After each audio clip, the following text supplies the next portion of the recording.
Now, most of you know my deep obsession with Midway's last arcade game, The Grid. And if you listen to one of my older solo episodes titled The Grid in Me, you get not only my entire Grid story, but you get to hear about said guest that I have on the show today, as I talk about him quite a bit, since he's responsible for me having the triple marquee, and he provided the last 3 Grid machines that I needed to complete my entire 6 set, as he had a whopping 14 Midway's The Grid cabinets. Crazy, I know, but it was because of me scouring the internet in August of 2016, typing in The Grid hashtags on Instagram, and I stumbled upon his page. And from that moment, not only did I gain a friend, but I got to witness and get inspired by one of the most hard-working individuals in the event-based industry that I've ever met in my entire life. I mean, his story is interesting. He's been DJing since the age of 7 years old, and he has this wonderful world that he's built. And I couldn't wait to have him on the show, not only to give his story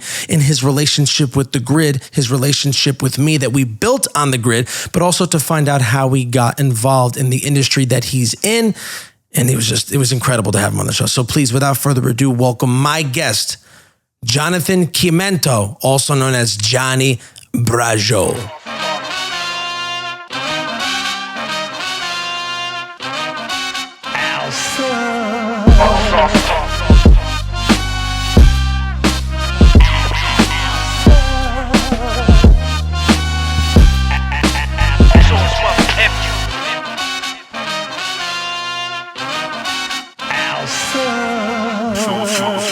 You're now listening to the Sauce Talk Podcast.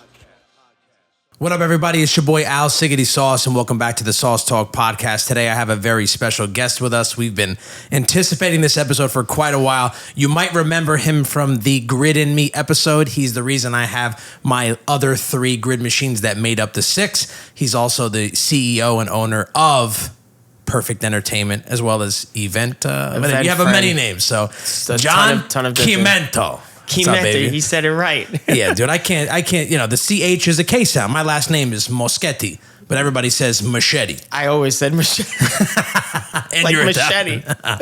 Yeah, the American way of just like rolling stuff in is just so much quicker and faster to say stuff like that. Right. Yeah, Chimento.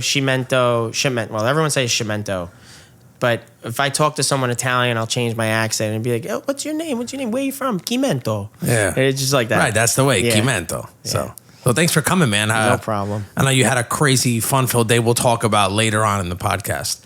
But this has been in the works for a while. I've wanted to get you in here for quite a while, but it was imperative that I did the Grid episode first because it kind of introduces you a little bit. So it was important that I had that. And, you're you're a hardworking dude. You're a big inspiration to me, whether you realize that or not. I love witnessing how you unfold and the business that you own and just how fucking hardworking you are. And, you literally are one of the most hardworking people I ever met. And you're much younger than all the people that I know, and it's you got an interesting story besides the Grid. So I kind of want to jump around your timeline a little bit, but I kind of want to get everybody, hip to who you are and what you're about. So, tell us a little bit about yourself. Where you're from. You're from Brooklyn, right? You were born and raised there. Born and raised in Brooklyn, 93. Moved around Brooklyn a couple of times once I was like in my 20s. My mom and dad lived in Bensonhurst for almost their whole lives. My dad came to America when he was 5. Wow. Told me on like a prop plane, like when like over the Atlantic, 1950s is kind of like risky. Yeah. So dad was immigrant, mom lived here. But yeah, Brooklyn is my home. Brooklyn will be my home. It's so funny. Living in Jersey now, it's like, because it's not even been a year, it's like you still find a way to get to Brooklyn. Tolls are terrible, but whatever. Speaking of that, since you grew up in Brooklyn and then now you live in New Jersey, since you got to experience both places, do you prefer one over the other, nostalgia aside? And if not, or if do so, why? Nothing. There is nothing nostalgic about. Because you could, you get in your car, go to Brooklyn. You miss it that bad, just go. What I love about Brooklyn is that you could wake up at 2 a.m., 3 a.m. and go anywhere you want. Go to the store, corner store, go to a deli, go here, go there. There's always a place somewhere in the neighborhood that if you're up late, You could just go get something to eat. That's really, and then you want to walk to go get anything you need. It's like you're around the block. Where are you? I'm around the block. Like that's that you don't have that really here because everything's more suburban, far out. You got to get in a car every single time. That's the annoying part about Jersey. Really? But See, that's what's funny is since I grew up here, I appreciate that more. The city exhausts me. It exhausts my brain. I have to like mentally prepare myself to throw myself in a city environment. I really love peace and space, as you could tell. You know what I mean? Growing, if you Frank Sinatra's like, if you make it here, you make it anywhere, right? Like with New York, it's kind of scary because now that you think about that, it's like, you know what?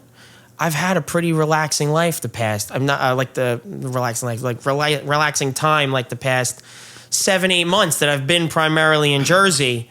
And now you're making me think like, wait a minute, maybe it was really chaotic, because that's really what it is. It's just chaos, and you're living amongst it and you don't even realize it. Right. And then once you're out of it and you're removed, you're like, whoa, hold on. But there's a part of me that still misses that chaos. I don't miss fighting with people over parking spots. Yeah. That's just terrible. But definitely, it's definitely something better having more space, and you start building routines. Whereas Brooklyn, you could walk a mile and you saw 15 people you knew because it's the neighborhood, and then you wound up getting home 3 hours later because you're like, oh my God, I lost track of time. So that's the cool thing about Brooklyn. Yeah, good point. I didn't think about it that way. Yeah. It's just a different, there's pros and cons to both lifestyles. Absolutely. I'm just comfortable, and I don't even want to call it complacency, but you just get in a pocket, and I enjoy I feel like my mind is busy as it is a lot, as you can probably relate to the same thing. You're laying in bed and you're just thinking about how to fix a problem or formulate something or what's the next move, and you're thinking 3 years ahead. So like, I feel like my mind is so crowded like that a lot that when I put myself in a city environment, it's overstimulation and it exhausts me because of it. So that's kind of why I like calm and peace, because it's the only time that I can like really rest without I'm naturally in that environment. So it's like I'm forcing myself to relax. You know what I mean? Yeah. So that's kind of what I like that. But what is amazing to me about you is your business and what you formulated over all these years. I mean, I talked to you. You were in your early 20s, I think, when I first spoke to you. 2016 was when I first started talking to you. 10 years, I was 23. Wow. Yeah, you were, baby. In my opinion, you're a baby. Yeah. Yeah. And then I looked up to you and I'm like, wow, this guy actually wants the games? Like, someone actually cares about this? Like, but you already, at that time, you already had your own business. I know the name, when I first met you on there, you were Perfect DJ, but your name, now you're Perfect Entertainment. And, you have a couple different names. It's all marketing. It's literally just Google keywords, and it's like the Instagram with Perfect DJs is because if you don't put the word DJ in it, you get less advertising for the DJ portion of the business. And then Perfect Entertainment is more broader, so that if someone is having any type of event, they would kind of understand like, okay, it's part of the entertainment field. So we could do everything involved with entertainment. If you need a saxophonist, if you need a band, you want to do a hybrid concept, we could do that. If you go to a DJ, it's really only what a DJ like does, like maybe some special effects here and there. But yeah, the business is very chameleon, and it's always adapting. But yeah, that's pretty Event much Friend is the other name that I see, like your website. Event Friend is a thing that I came up with 4 years ago that was the idea to how to plan your party much easier, which is an iPhone and an Android app that you could download. Wow. And the idea was that, okay, so post-COVID, there was a massive boom in business because catering halls opened up, and we had that lockdown. So basically, the other thing was nobody wanted to do in-person meetings. Everything's over Zoom. And how do you cut out the noise? So the way that I figured out I could cut out the noise was, okay, demand is through the roof. So basically, I need to have my own pseudo secretary that I don't have to pay for, essentially. So I put in, like, I'm telling you, 8 months of work myself, learning how to develop, learning how to do custom HTML code, all this stuff to make things the way that I wanted to work with, before chat came out and all these other things that could assist you.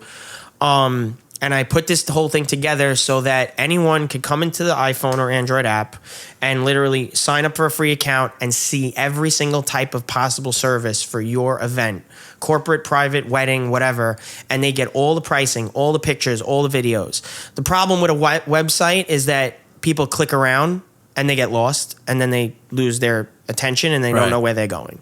So the whole thing is straightforward, and I know I went on a whole rant, but no, that's what that is. Like, it's a whole totally separate way of planning a party, and it's meant to be really quick. So what interests me is when you started this whole thing, and since you do so much, DJ, photography, videography, I mean, you got drones, you got stage, all this stuff. It had to have started somewhere. I'm going to assume DJing was the first entry into all of this. But if it's not, if you could explain to me, the viewers, the listeners, how old are you when you started this, and what was it that got you jumped off, that wanted you to pursue this type of thing for the rest of your life? So I was lucky to have a really good mentor, my brother. I always start the story with that because I was very grateful from like a childhood age, because I'm the youngest of 3 in my family, so I have a brother and a sister. And my brother's 15 years older than me, and my sister's 17 years older than me. You know, my mom and dad worked really hard, but my brother and sister were really always home, you know, taking care of me, and I looked up to them as I grew up. So my brother was a DJ. My dad was in a band. So everybody, some people in my family, always musically inclined one way or another. Wow. But realistically, you know, when I was a kid, my brother at the time, he started DJing when he was 13. I wasn't born yet. So when he was in his early teen years and then in his early 20s, he would be coming home late at night, have his friends outside. All these things were going on, and I would see this, you know, 5, 6, 7 years old. And then half the time, once I was able to safely crawl up the basement and not fall down because it was an unfinished basement or whatever, once I was able to get past that point, someone would knock on the door, 11 o'clock at night, hey, come and help. And I would go outside, and we'd be schlepping milk crates of records. Wow. And I'm like not even 10 yet. Pushing milk crates of records down the stairs. Pre-Serato. Forget it. Not even nowhere near that yet. And how old are you again doing this? Like 7, 8. Wow, my son's age. That's even insane. it's got to be earlier. Even earlier than that. I can remember easily 7 or 8 because I DJ'd my communion, bro. You DJ'd your own communion? Like, I literally had turntables. No way. I had turntables at my communion, and I will never forget it because I had to stand on a milk crate to reach the turntables because I was that short. So, yeah, we had turntables at my communion. I'm dressed all in white, and they could not pull me away from the turntables underneath the awning. And I just wanted to play music the whole time. So, you know, there's a picture of me, which maybe we'll give it to you and you can show it. It's awesome. I'm 9 months old. My brother sat me in front of the turntables, and you see the 2 Technique 1200s with the records on it and the slip mats, and my hands, I got headphones on my head, and I'm literally looking at the camera smiling, and I'm 9 months old. Wow. And I have it blown up. I have a blown up picture. So there is something about DJing that's been ingrained in me since I was a kid. I love playing music. I love seeing the reaction to a crowd and stuff like that. But yeah, obviously over the years it's been adapted. So I got my start through my brother, and then at 10 years old they gave me my nickname. Johnny Brajol. Yeah, Johnny Brajol. And I would go to like class, and I had a custom T-shirt, and I was all proud because my brother put me on like the company name with the logo, and it had the shirt. Yeah, it was a whole thing. And still to this day, people don't even know my last name; they just call me Johnny Brajol. It's the funniest thing. It's cool. What was your first gig, if you remember, your actual first paid gig? Okay, I actually do remember this. And my first paid gig, I was 11 years old, where I got the job myself. 11 years 11 years old. 11 years old. Got it myself. It was for my friend Alyssa's Halloween party, and I was paid $50. Wow. $50. I had to borrow all the equipment from my brother. Speakers, CD players, but leading up to this moment, I wanted to be so prepared. I don't know if my brother conned me into doing this or because whatever, but probably. But I think the deal was, I'm going to give you all the equipment for free to do your first party. But for like the 2 months or maybe 2 weeks leading up to the event, I sat in his office on 13th Avenue in Brooklyn in one of his desks, and they had multiple desks because they had like an event planning center. And I'm an 11-year-old kid with the keys to an office right on a main avenue in Brooklyn. I would literally walk from school 3 avenues down, go in the office, roll the gate up, open the office myself. I'm 11 years old, sit at the desk till 8 o'clock at night. And you know what I was doing? Burning CDs. I was getting the copies of all the promotional discs that DJs would hand out, or we used to make compilation discs every month, like January, February, 2001. And then each genre, pop, hip hop, urban, this, that, the other, whatever, house, dance, top 40. And I made copies of every disc, and I made 3 of each. And we had a 5-tower multiplex burner that would burn 5 CDs at a time. And I just sat there. And I was a kid for 2 weeks, 11 years old, burned the discs. I created an entire case of music. And I went and rocked my first party with a helper. My brother's roadie. And we have pictures of the whole thing. I have, like, from a kid, I'm standing on a milk crate to just be high enough to be above the facade and even see what I'm looking at. All wild. Cute. Yeah, it was so adorable. That was my first gig, $50 for a Halloween party. I was super nervous. I was like, I don't think I cried, but I just like got mad nervous because like obviously everyone was staring at you and you didn't know what you got yourself into. So it was cool. It was great. At that time, it was simple stuff like you didn't really know how to blend music too much. It was kind of like a fluke because to understand that concept, you have to be really like taught. So where we started to learn how to really blend music was when like not when Serato came out, but it just made it easy for everybody because the visuals were there for you. Yeah. But I knew how to mix with CDs before that. So that's the origin and the first paid gig. I got an interesting question for you because you were saying you were burning CDs, different genres, the whole nine. I'm not a DJ, so I'm purely just a giant music fan. I've been a fan of music since I was exactly as young as you were saying. I wasn't DJing, but music is in my blood. It's in my mother's blood. It's just how it is. And I listen to music as a consumer, so I have my own taste, what I love, this and that. As a DJ, I just realized now, having this conversation with you, you have to listen to music a little differently, especially when you're trying to control a crowd and this and that. Mm-hmm. So being a DJ, especially at this young age, 11 years old, whatever it was, and you continued on still till present day in your early 30s, has that changed the way you listen to music in a sense, or are you able and have the skill to be able to turn that off and know what's pleasure and what's business? Very good question. Like, seriously, that is a constant battle that as a DJ you deal with. And you know what? Believe it or not, it's the second question that I get. And I say second because, like, when you meet someone, they say, "Hey, nice to meet you. What do you do?" "Oh, I'm a DJ." "Oh, that's so cool. What music do you like?" Literally that. and I literally throw my hands up and I roll my eyes and I'm like, I wish I knew. Because I'll say if I had to pick a genre, it's like house music. Like that's for, yeah, of course. Like what gives you the chills and the goosebumps, it's house music. Like, I mean, why not?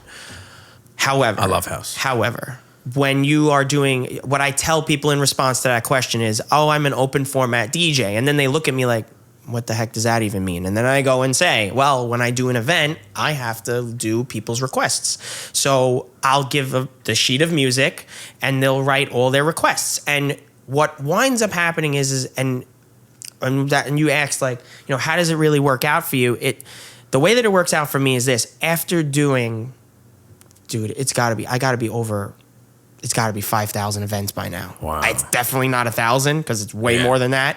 But I got to be somewhere between 3,000 and 5,000 events under my belt. Wow. Which is bonkers to think about over 23 years.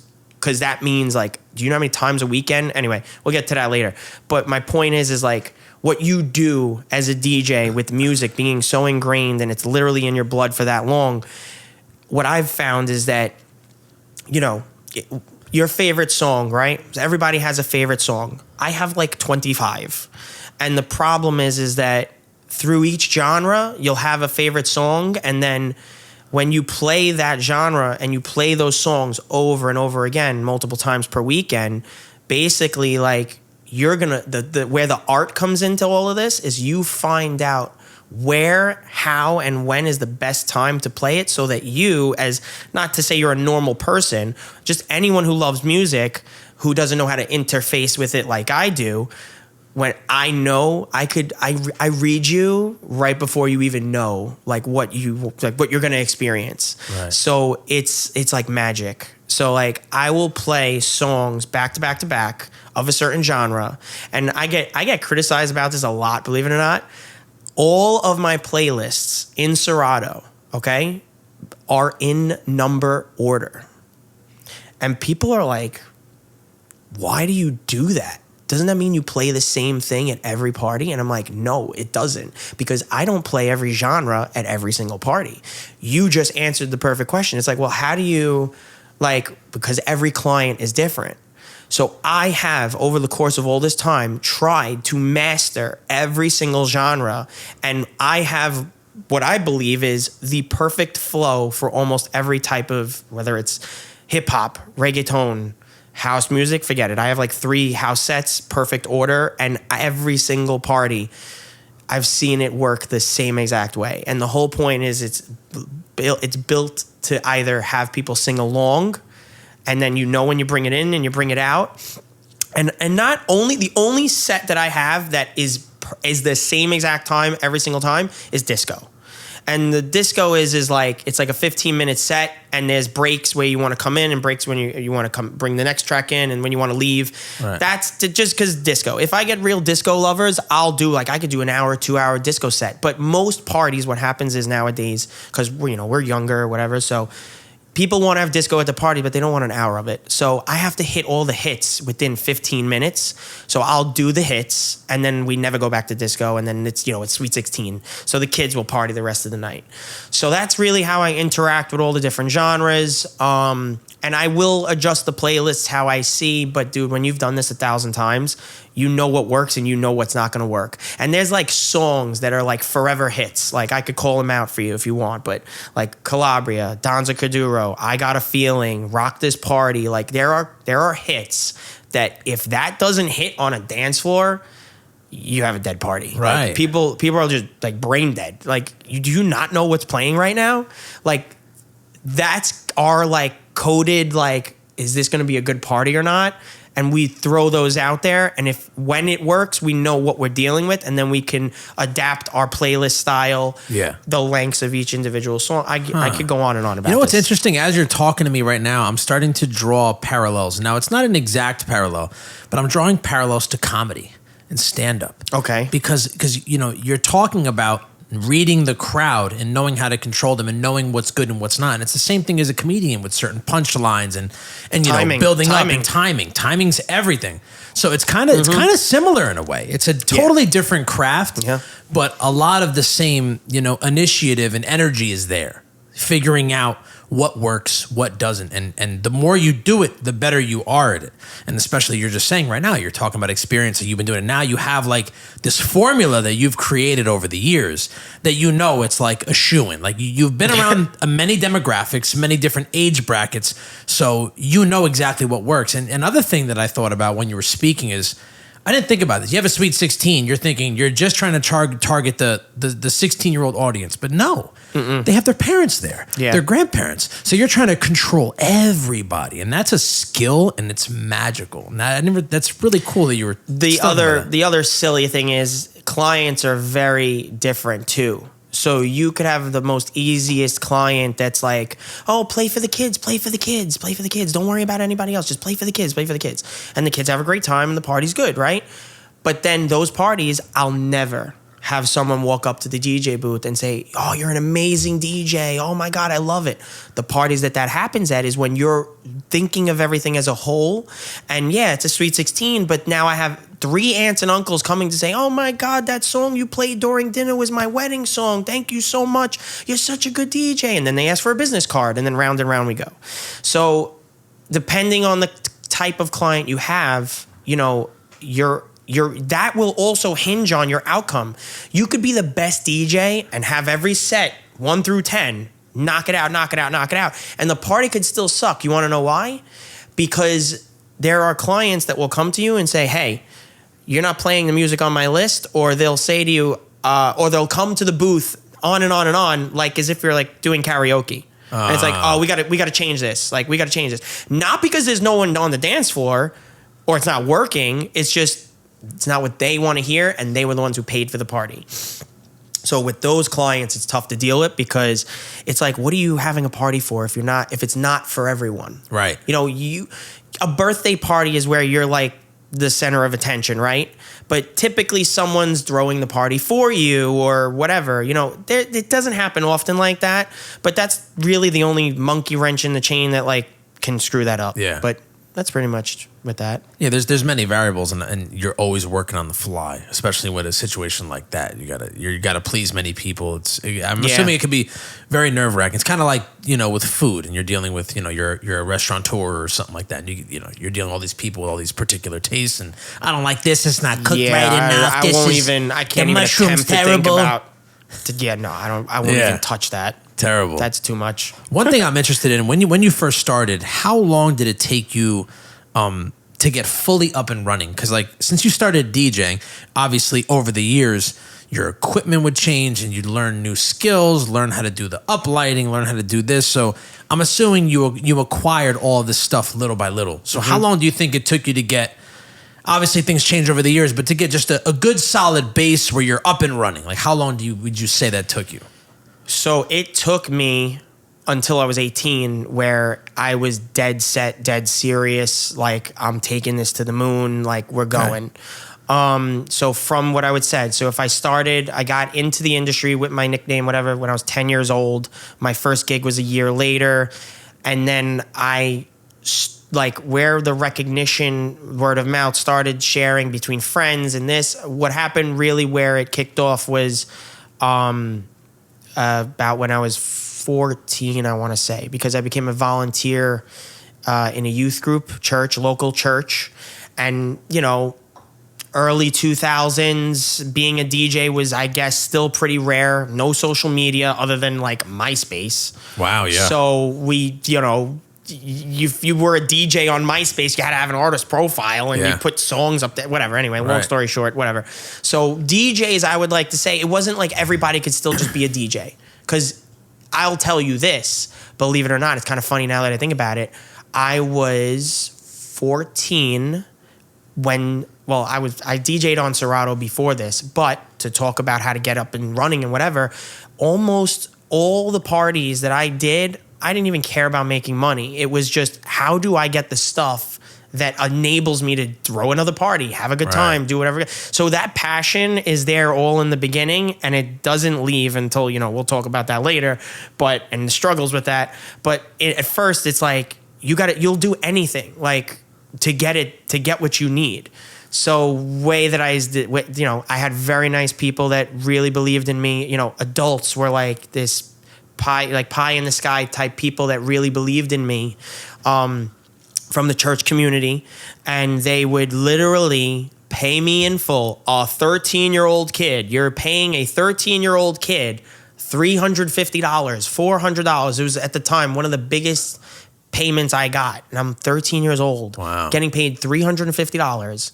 And I told the lady, I'm like, you know, and I'm gonna quote her out. Her name is Jamie. Okay, Jamie, I love her to death. She's such a sweetheart lady, and I'll never forget her till the day I die. Still talk to her, still friends with her, still amazing, do all her family parties.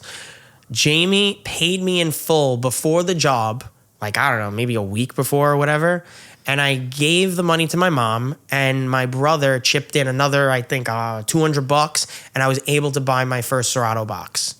And then that party, because what happened was from 11 years old till that day I was 14, I was borrowing everything.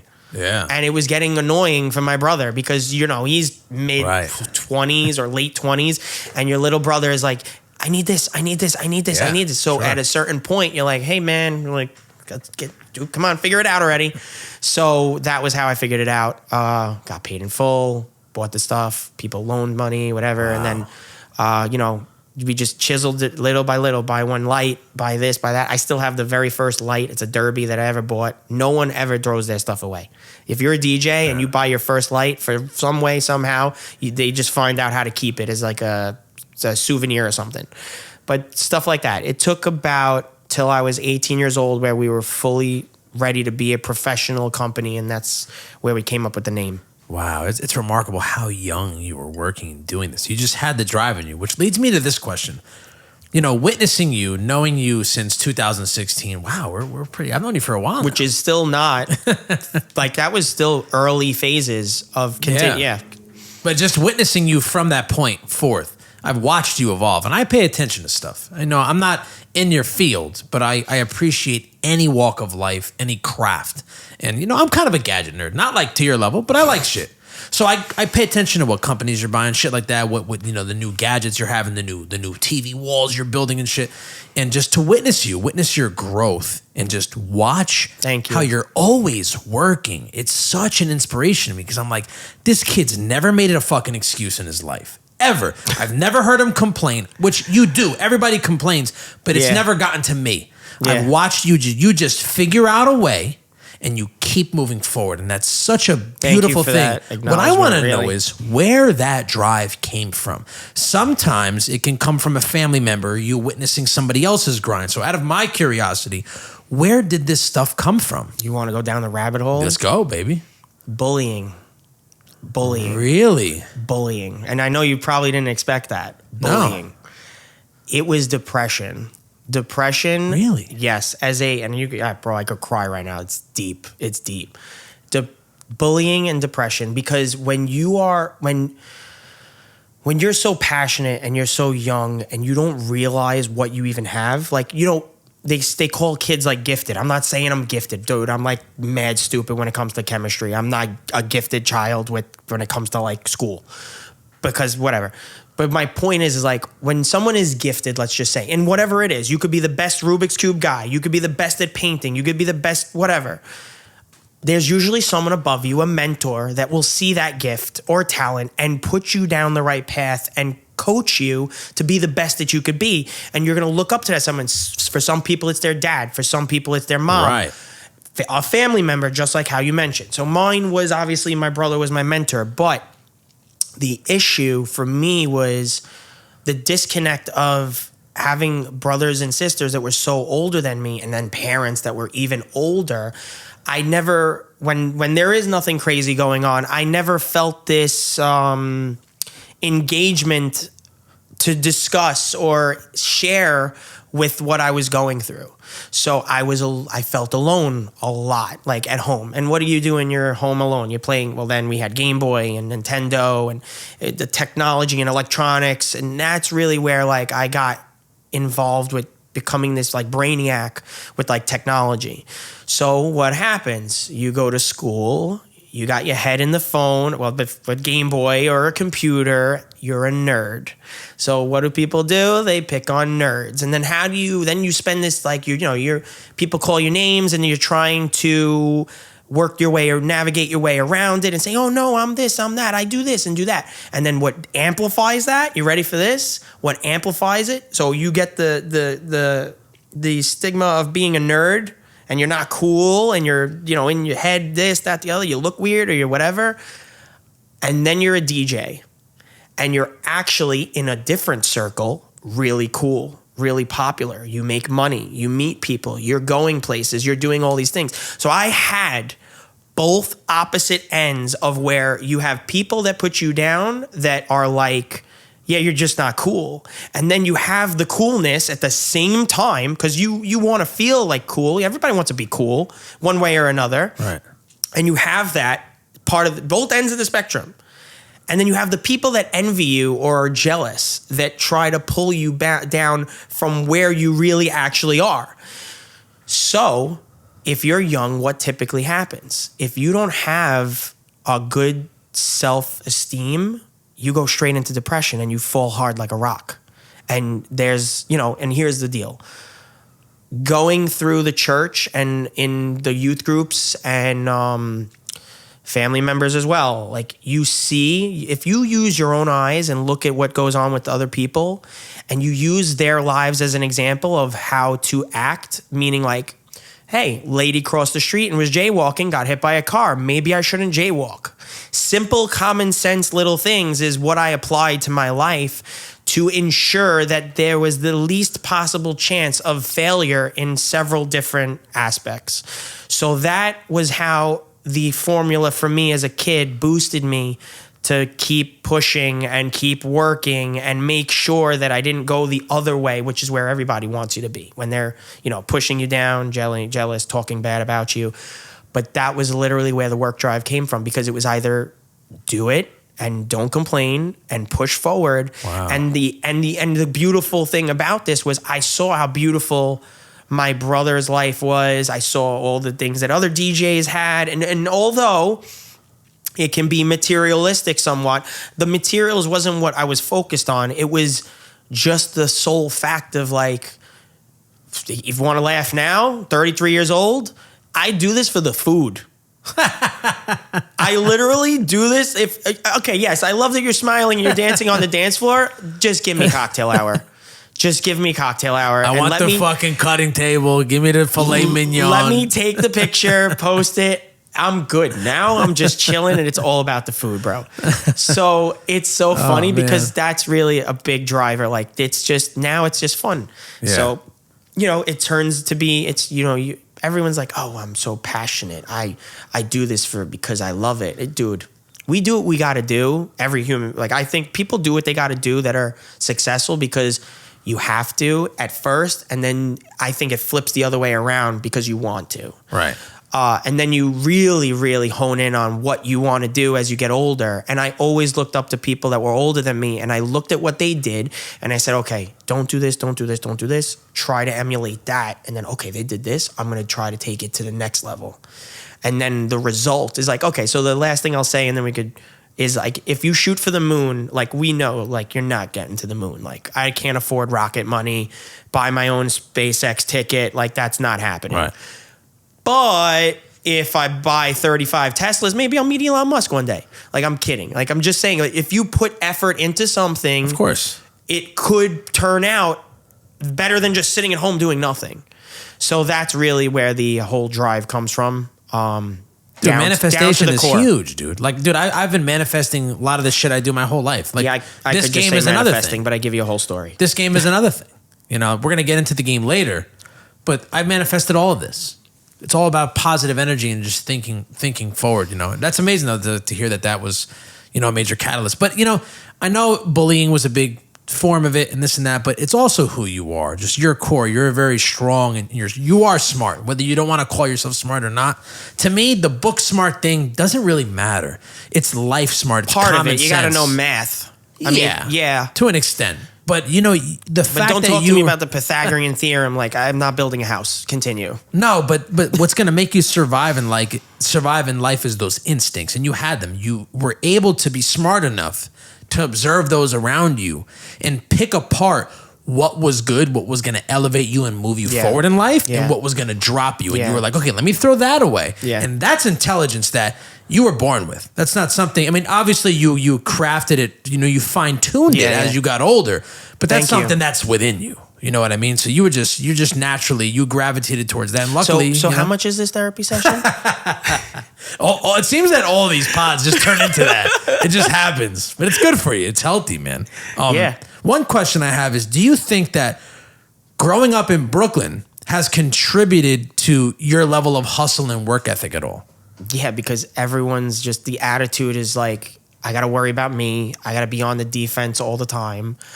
And everybody, not to say everybody's out to get each other, but that's the game, bro. Like it's a tough world. Like it's like you got to fight to make it in certain aspects. Some people are lucky and they have generation after generation. But, like I said, I'm technically first. I guess my dad moved here from Italy. So I'm like a half first generation Italian American, I guess, somewhat or whatever.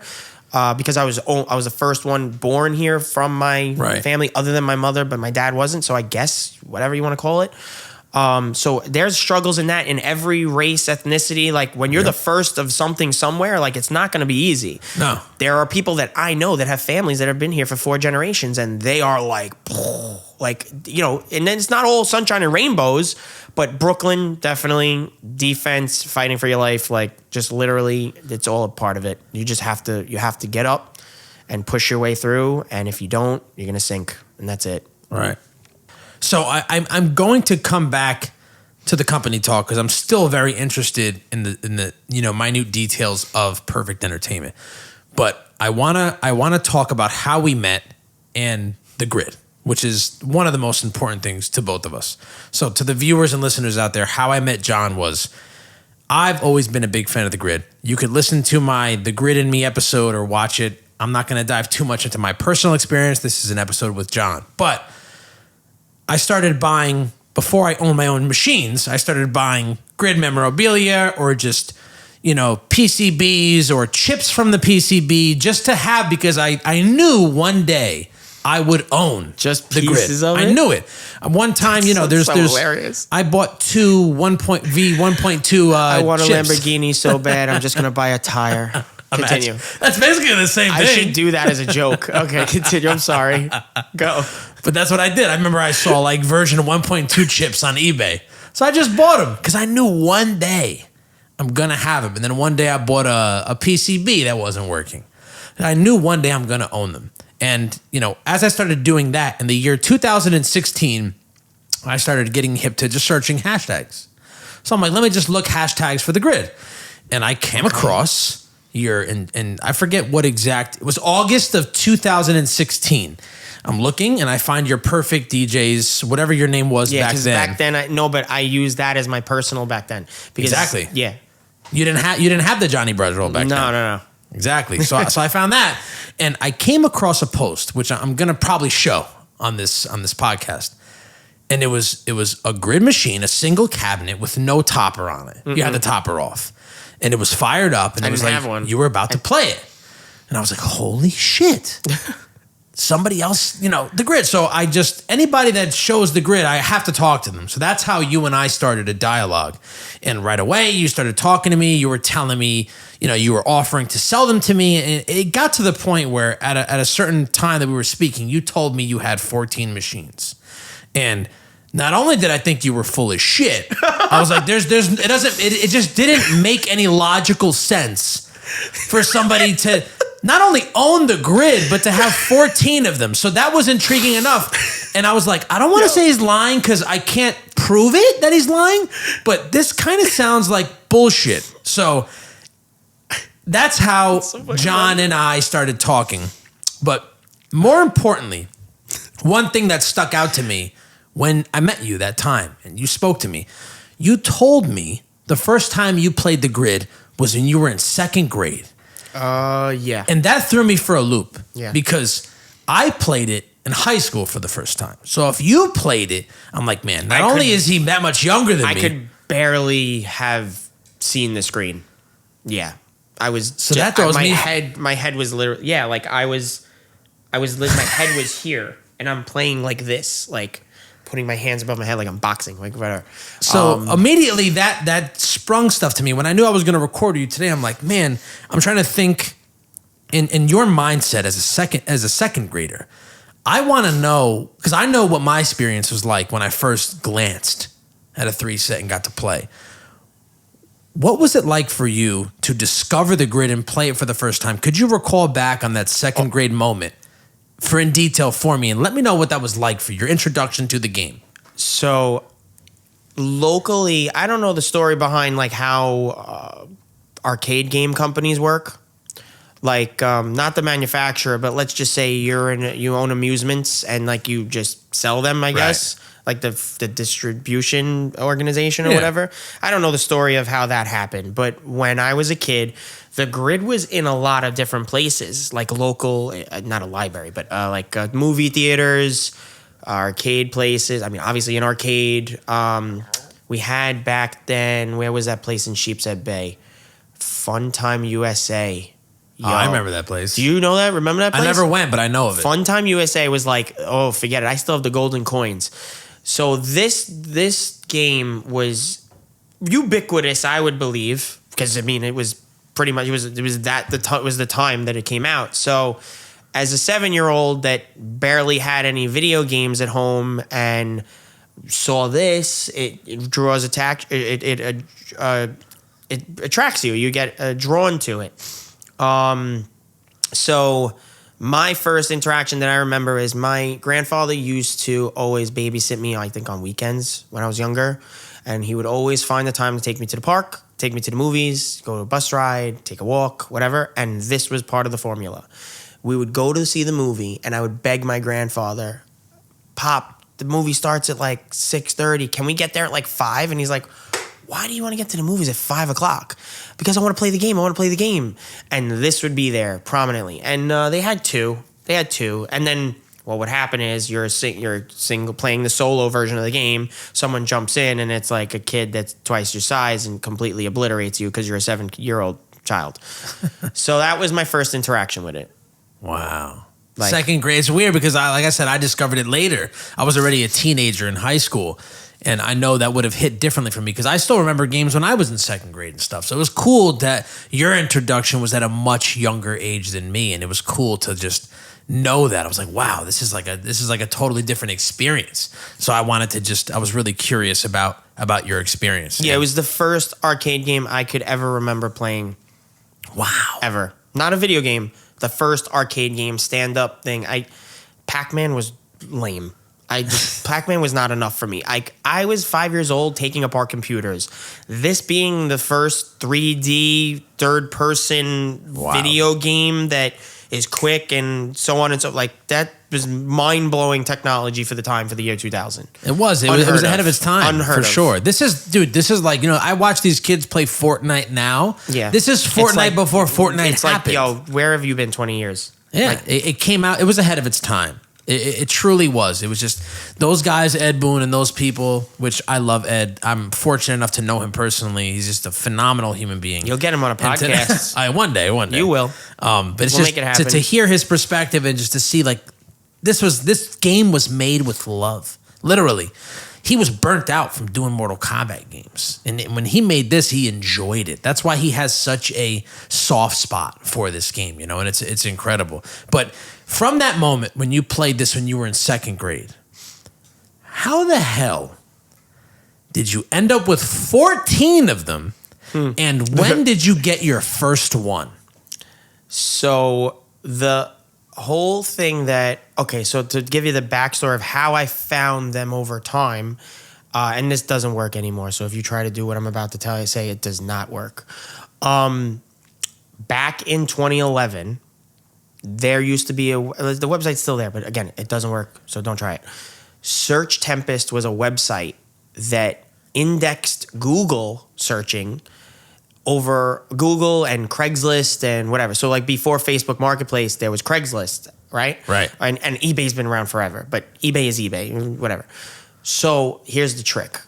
Local listings that you would never be able to find out. If you went to Craigslist, you search for something, I want to buy a BMW. Yeah. It's going to show you what's in your radius, unless you specifically click out of it, and then you're going to be clicking every city of every state, and you're going to be there forever. Good luck trying to find a needle in a haystack. Search Tempest, before Google blocked it, would be able to index every single city in every single state in the entire United States for any search term that you put. Because if you do that on Google, if you say yellow pajamas, it's going to give you the top hit that's on the first page. You're not going to sit on Google and click to page 43, even though the O's in the Google, they go forever. Yeah. You're not going to do that. So what I was doing back then was, I was young, DJ business was just formed. I was flipping DJ gear. Like someone would sell something that was broken, I'd repair it. Boom, I made $400. So I would use Craigslist and eBay and try to hustle making some more money by repairing things and tinkering and whatever. And then I discovered Search Tempest. And then for whatever the reason, it just came into my head one day, and I'm like, what was the name of that game that I played when I was a kid? And I don't really remember a moment where something came up that reminded me, or like it was whatever, it just naturally came into my head. And then it took me, I think, like 2 months to just try to remember the game. All I knew was it was a guy with a gray outfit and it was green. That's all I remembered. So then, typing in the things, I found the Vintage Arcade Preservation Society website. Oh, wow. Which then you can go sort by year and manufacturer. And then I finally narrowed it down and found out that it was called The Grid. What's weird is they need to fix the website because on the website it says Grid the. So that doesn't make any sense. But anyway, they have to fix that. But I found it. And I was like, wow, holy heck. Where has this game been? Why did it like end out of nowhere? It was such a good game. What happened to it? Why isn't it on like PlayStation or this or that or whatever? So that's how it came to mind. And then to skip forward really quickly, how I wound up with 14 of them was because I used Search Tempest and it searched the entire country. And then I correlated the locations on the Craigslist listings because now, okay, what was happening is you'd get the Craigslist listings for specifically what you're looking for, midway the grid. And out of 1,000 cities, you would get 17 hits because it would take like it would take like 15 minutes to search every single time through Craigslist. It was crazy how it worked. And then the hits would come back. I would look at the hits and then correlate it with people's user profiles on Vintage Arcade Preservation Society because everybody lists their thing as anonymous. And then on Craigslist, you're not putting your phone number on the thing. You're using the proxy that Craigslist provides. Right. It's like user 73492A. And then you would email that email and it would relay it to the person's email that they have registered to the Craigslist listing because it's privacy. Great. No one would respond. Ever. And I'm just like, oh, let me see. We could buy these things. Let me see how much they are. And I'm finding them $300, $400, $500. Now, when you're a DJ and you have fun money, you're like, what am I? Oh, I just want to buy things. So I was like, oh, this would be so cool to get one. So at first, I found the one, and it was the only listing at the time. So again, just to recap, when I did the search the first time, 14 hits didn't come up. It was literally one in the whole like country. And it was Niagara Falls, all the way in Guam, up in by Buffalo and whatever. And I reached out to the guy through Craigslist and he responded back, talking, and he gave me his number and his name was Joe. And it was a little bit beat up, but it was working. And he's like, yeah, I won it at an auction or something. And I don't remember how he got it. But yeah, it was Niagara Falls where I got my first one. And it was it was Christmas night. I left on Christmas night 2011. Yeah. Christmas night. How old are you? 18. Wow. 19 maybe just before my 19th birthday, I think. 18. I was 18. So just before my 18th birthday, I told my mom, I was like, Mom, I'm going to Niagara Falls. They're like, no, you're not. I'm like, I have to go to Niagara Falls. And I had my business, or I just opened my business like, 6-7 months before that. And I was like, I have to do this because this is sick. It's only $600, right? So I left Christmas night 2011 with two of my friends, my friend Petey and my friend CJ, and we went all the way to Niagara Falls, and we got hit with a blizzard halfway on the way up there. Wow. And I was so determined to get this game because I couldn't believe it. We got stuck on the side of the highway in a Ford Econoline 250 from 2000, the same year that the Grid came out. Right? If I'm correct. 2001. It was literally like 20 inches of snow on the highway, and truckers couldn't even blow through it with the chains. Wow. I had to pull over on the side of the highway, and I had to get there at a certain time. So we drove through the night with the anticipation that, oh yeah, all right, he wants to meet at 8 a.m. because he's got to go to work. And if we don't get there before 9, that's it. We can't get it. So we drove through the night. We shared the drive, whatever. And then when I get up into the mountains going up to Buffalo, we get hit with that storm.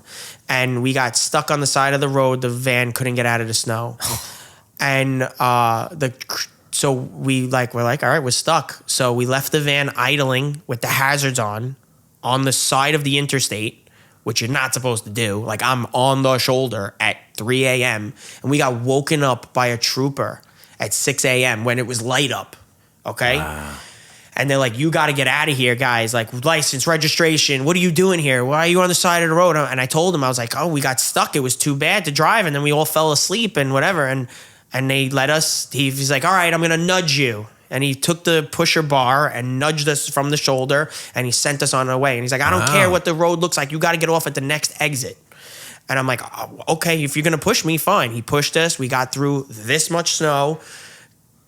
Cripply just got all the way to the next exit, and then we stopped and we took another 2-hour nap again because it was full whiteout conditions. It was not happening, so it was not safe. And it was so cold the van couldn't even produce heat. Wow. And I'm like we're all shivering. We had sleeping bags, pillows, whatever.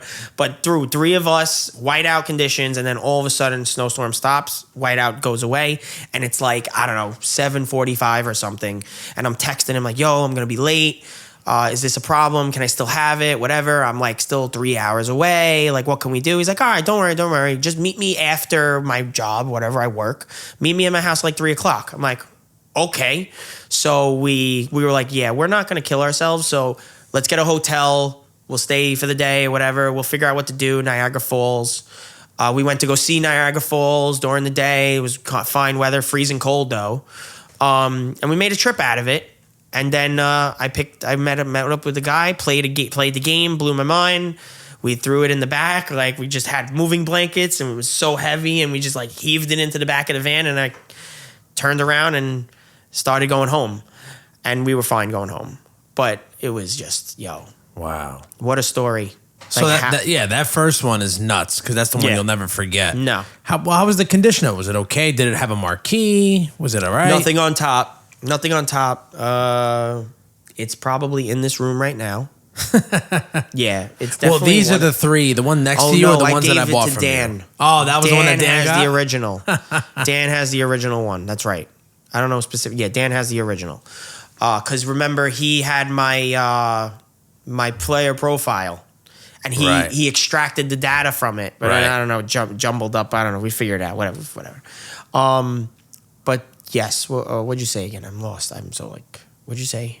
No, I was saying after you got that first one, right? I was asking about the condition of it. But you just clarified. Sorry. No, you just clarified. It was like average. It was used. It was played heavily. CRT needed like adjustments, and I didn't know how to do any of that stuff. It was amazing that it just worked. I was just happy that it just worked, and that was and it worked, and that was sound. Everything else okay. Controller, nothing was broken. It just was in used condition, like heavily used condition. And then what happened from that point? So you're about 18, 19. You get your first one. What possessed you to buy 14 or 13 more of them rather, and just not stop? Basically, you didn't have a number to hit. You just, every time you saw them, you wanted to buy them. What was the drive behind that? Why? I researched more about it, and it all came true. But I had the foresight to understand that, okay, wait a minute. After researching this, they never ported the game. There's barely any parts. It's on a proprietary motherboard that cannot be emulated properly, which still till this day is not properly emulated. Yeah, it's emulated, but it's bad. It's glitchy. It sucks. Does not work right. No. We can't do multiplayer linking without the physical units. Yeah. Which is the key part of the whole game, because you can play the solo, but the AI, the internal robots, they're terrible. So like, it's not really fun when you know how to play the game, and you like literally, it got to the point 2 years in, and all the trophies that you get from doing it over and over again, that you would know the spawn points of exactly where they come up, and the game is just not fun anymore. So you need a multiplayer link. So when I saw all of this, I was like, okay. I literally left that search engine on autopilot, and every 2 weeks I would hit it, the grid, find it, search it. and I would talk to these people, and everybody had varying conditions. And the typical situation was arcade was closing down, or one guy bought in a church. There was one guy in Pittsburgh that bought a church. Like, oh, I didn't even know you could buy a church, bro. Basement, first floor, gigantic ceilings. The whole church was filled with arcade games, pinball machines, bro. Wow. Hundreds of machines. And he goes, yeah, I just buy out liquidations of arcades that close down. And I have these 3 grids. Two are missing a screen. One works fully, and the other one has a board and no screen, and one's missing a joystick. And he wanted, I don't know, that set was $3, $4, $6, maybe $1,100 for all 3. So I was finding them peanuts. Like, for me, DJ money, I don't know anything about the stock market. I'm 18 years old. I don't know anything about saving money. It was like, oh, okay, I could possibly make money with this one day. So my goal, all in all, was one of 2 things. It's either I'm going to make a crap ton of money on this somehow, someday down the road, and have a passion for keeping it alive and refurbishing them and getting them in whatever condition it was. Or I'm crazy, I have 14, and then it's going to go to like some preservation museum, and then it's like a plaque on the wall, and this crazy guy bought 14 of this game because he was so dedicated to have the only working 6-player unit in like the entire country for a time. And that was really the whole passion of how it grew to that point. And I could go over if you want to go through the list, but I won't do it right now. But how, what I want to know is these things take up a lot of real estate, which is why a lot of places didn't buy 3 or 6 or whatever the case. And some places only had 1 or 2. Right.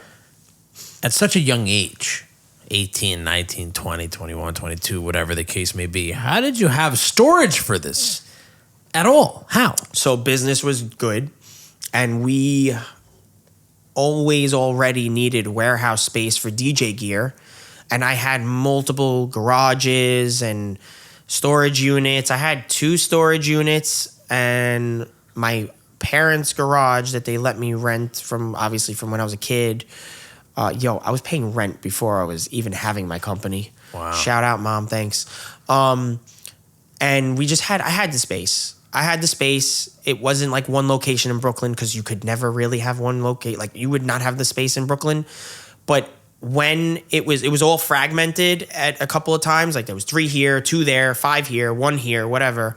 And that's what I did. I literally would have them in the same places as my DJ gear. I've had DJ gear stacked on top of them.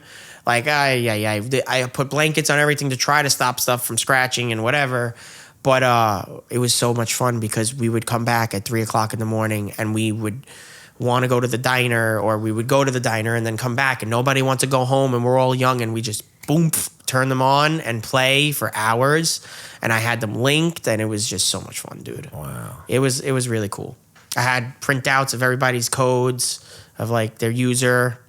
So that's really where it was, how I stored them.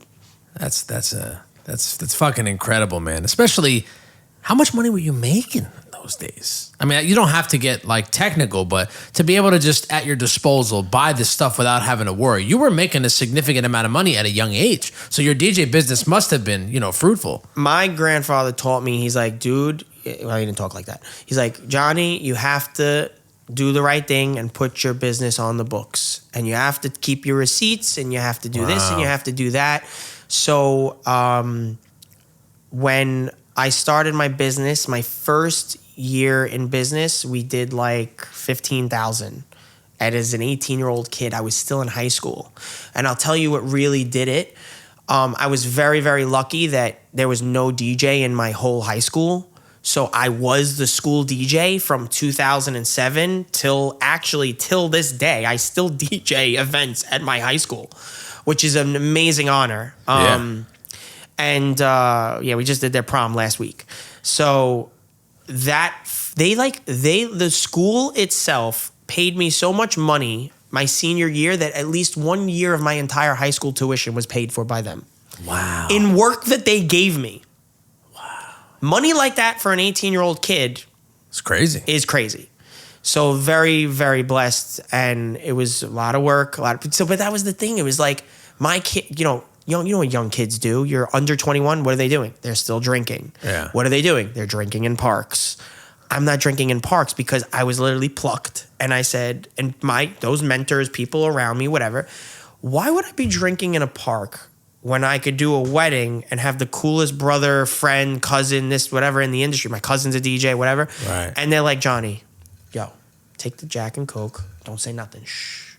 Why would I be drinking in parks when you have this cool, like, it's free. Like, you mean to tell me I get to work, hang out, get paid, get free drinks, and, you keep it nice and chill. So at a young age, I learned to respect alcohol and partying, which is where some kids that don't have a mentor or they don't know how to make money from it, they get lost in it and they get drawn to it because it's fun, it's exciting, whatever. But then they wind up spending money because they just want more and more and more of it. Of course, yeah. So that's how I was able to afford all of the hobbies and buying the gear because I wasn't wasting my time on weekends. Like, I literally would go home from school on a Friday and not do my homework because they didn't care if it was Friday. They gave you homework whenever the hell they wanted to. I would go to work Friday, Saturday, Sunday, and I would be doing my homework at 6 a.m. Monday morning on the bus on the way to school, bro. Because you had to do what you had to do. I had to do what I had to do. So that's how we did it. Crazy. So to bring everybody up to speed, I'm going to fast forward a little bit in the grid story. So I find you in 2016.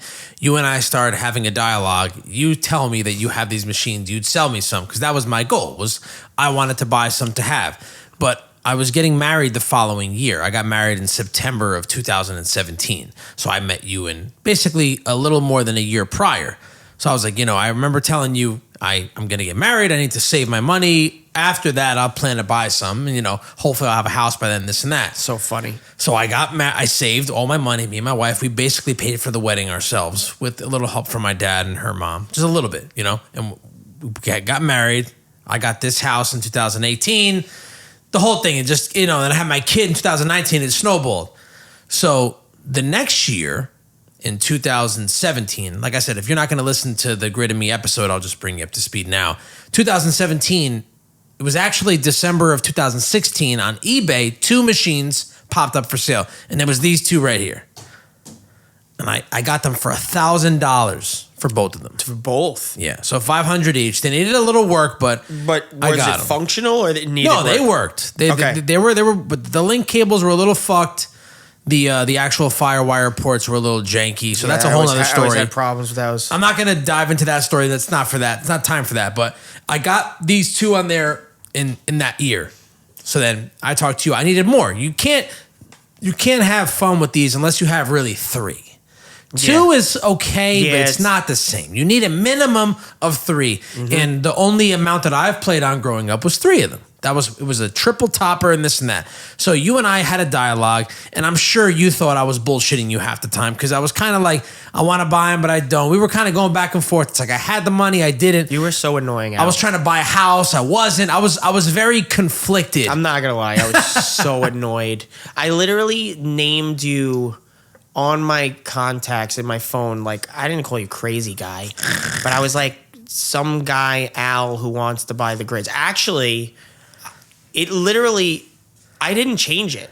I didn't change it on my phone. I didn't change yours either. It doesn't say you're crazy, but it literally says Al, New Jersey, who wants to buy the grids. And yours says John, the grid machines. And when I call you or text you, Siri's like, Al, who wants to buy the grids, said, and I'm just like, I got to change people's names, man. It's so funny. It's sentimental, though. Yeah. It's beautiful. It's cool. It's really cool how this all came to be. And yours is John, the grid machines. So we were going back and forth and all that, and I was bullshitting. I wasn't, but I was just like, I knew I had like responsibilities. So I was kind of like, I was pushing and pulling myself. Like, should I buy them? No, I should spend money on furniture for the house. So I was kind of like going back and forth. But what put a fucking foot in my ass was in 2020, I guess you had enough and you were like, I want to sell them all.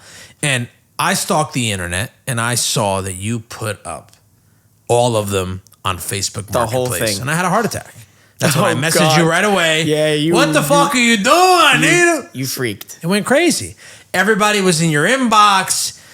It was insane. Endless. It was insane. Crazy. I posted it to arcade groups, and they ripped me. They were ripping me. It was just continue, yeah. Because it doesn't make sense. You had 14 of them, and remember, at this point, I thought you were bullshitting. So that was my proof. I have the picture. I have them too. I saved them all. It's hilarious. They were lined perfectly. Lined. And the whole left side from front to back of the storage unit, there was not an inch of space. Front to back, all lined. And then there was like 3 more, I think, on the right side in the back. And then the rest of the space was for the DJ gear. Right. That was the proof, though. I was like, okay, he's not bullshitting. Now I knew, so I knew I had to act. And I wasn't trying to achieve a record. It has to be the record. The only other people, I must have the single human being record who has ever owned 14 units ever, for the exception of maybe a distributor or another arcade conglomerate that had like 17 arcades. Right, of course. It has to be. Who was able to collect 14 over the span from 2011 to 2020 or whatever time when I maxed out? Nobody. I mean, I've talked to some people that had collections, and one person I met had 9 at one point. And 13 of those all had boards. They all had boards. Only one of those was a shell. Right. Oh yeah, that was you sold that shell to Dan, I believe. That extra one. Yeah. Yeah. But that I remember I talked to a guy, he had 9. Really? Yeah, some guy I talked to a long time ago. There's nobody that had more of them than you. You don't make me feel special anymore. Yeah, you had 14. It's not the same thing. Yeah, but now I want to know why someone had 9. All right, continue.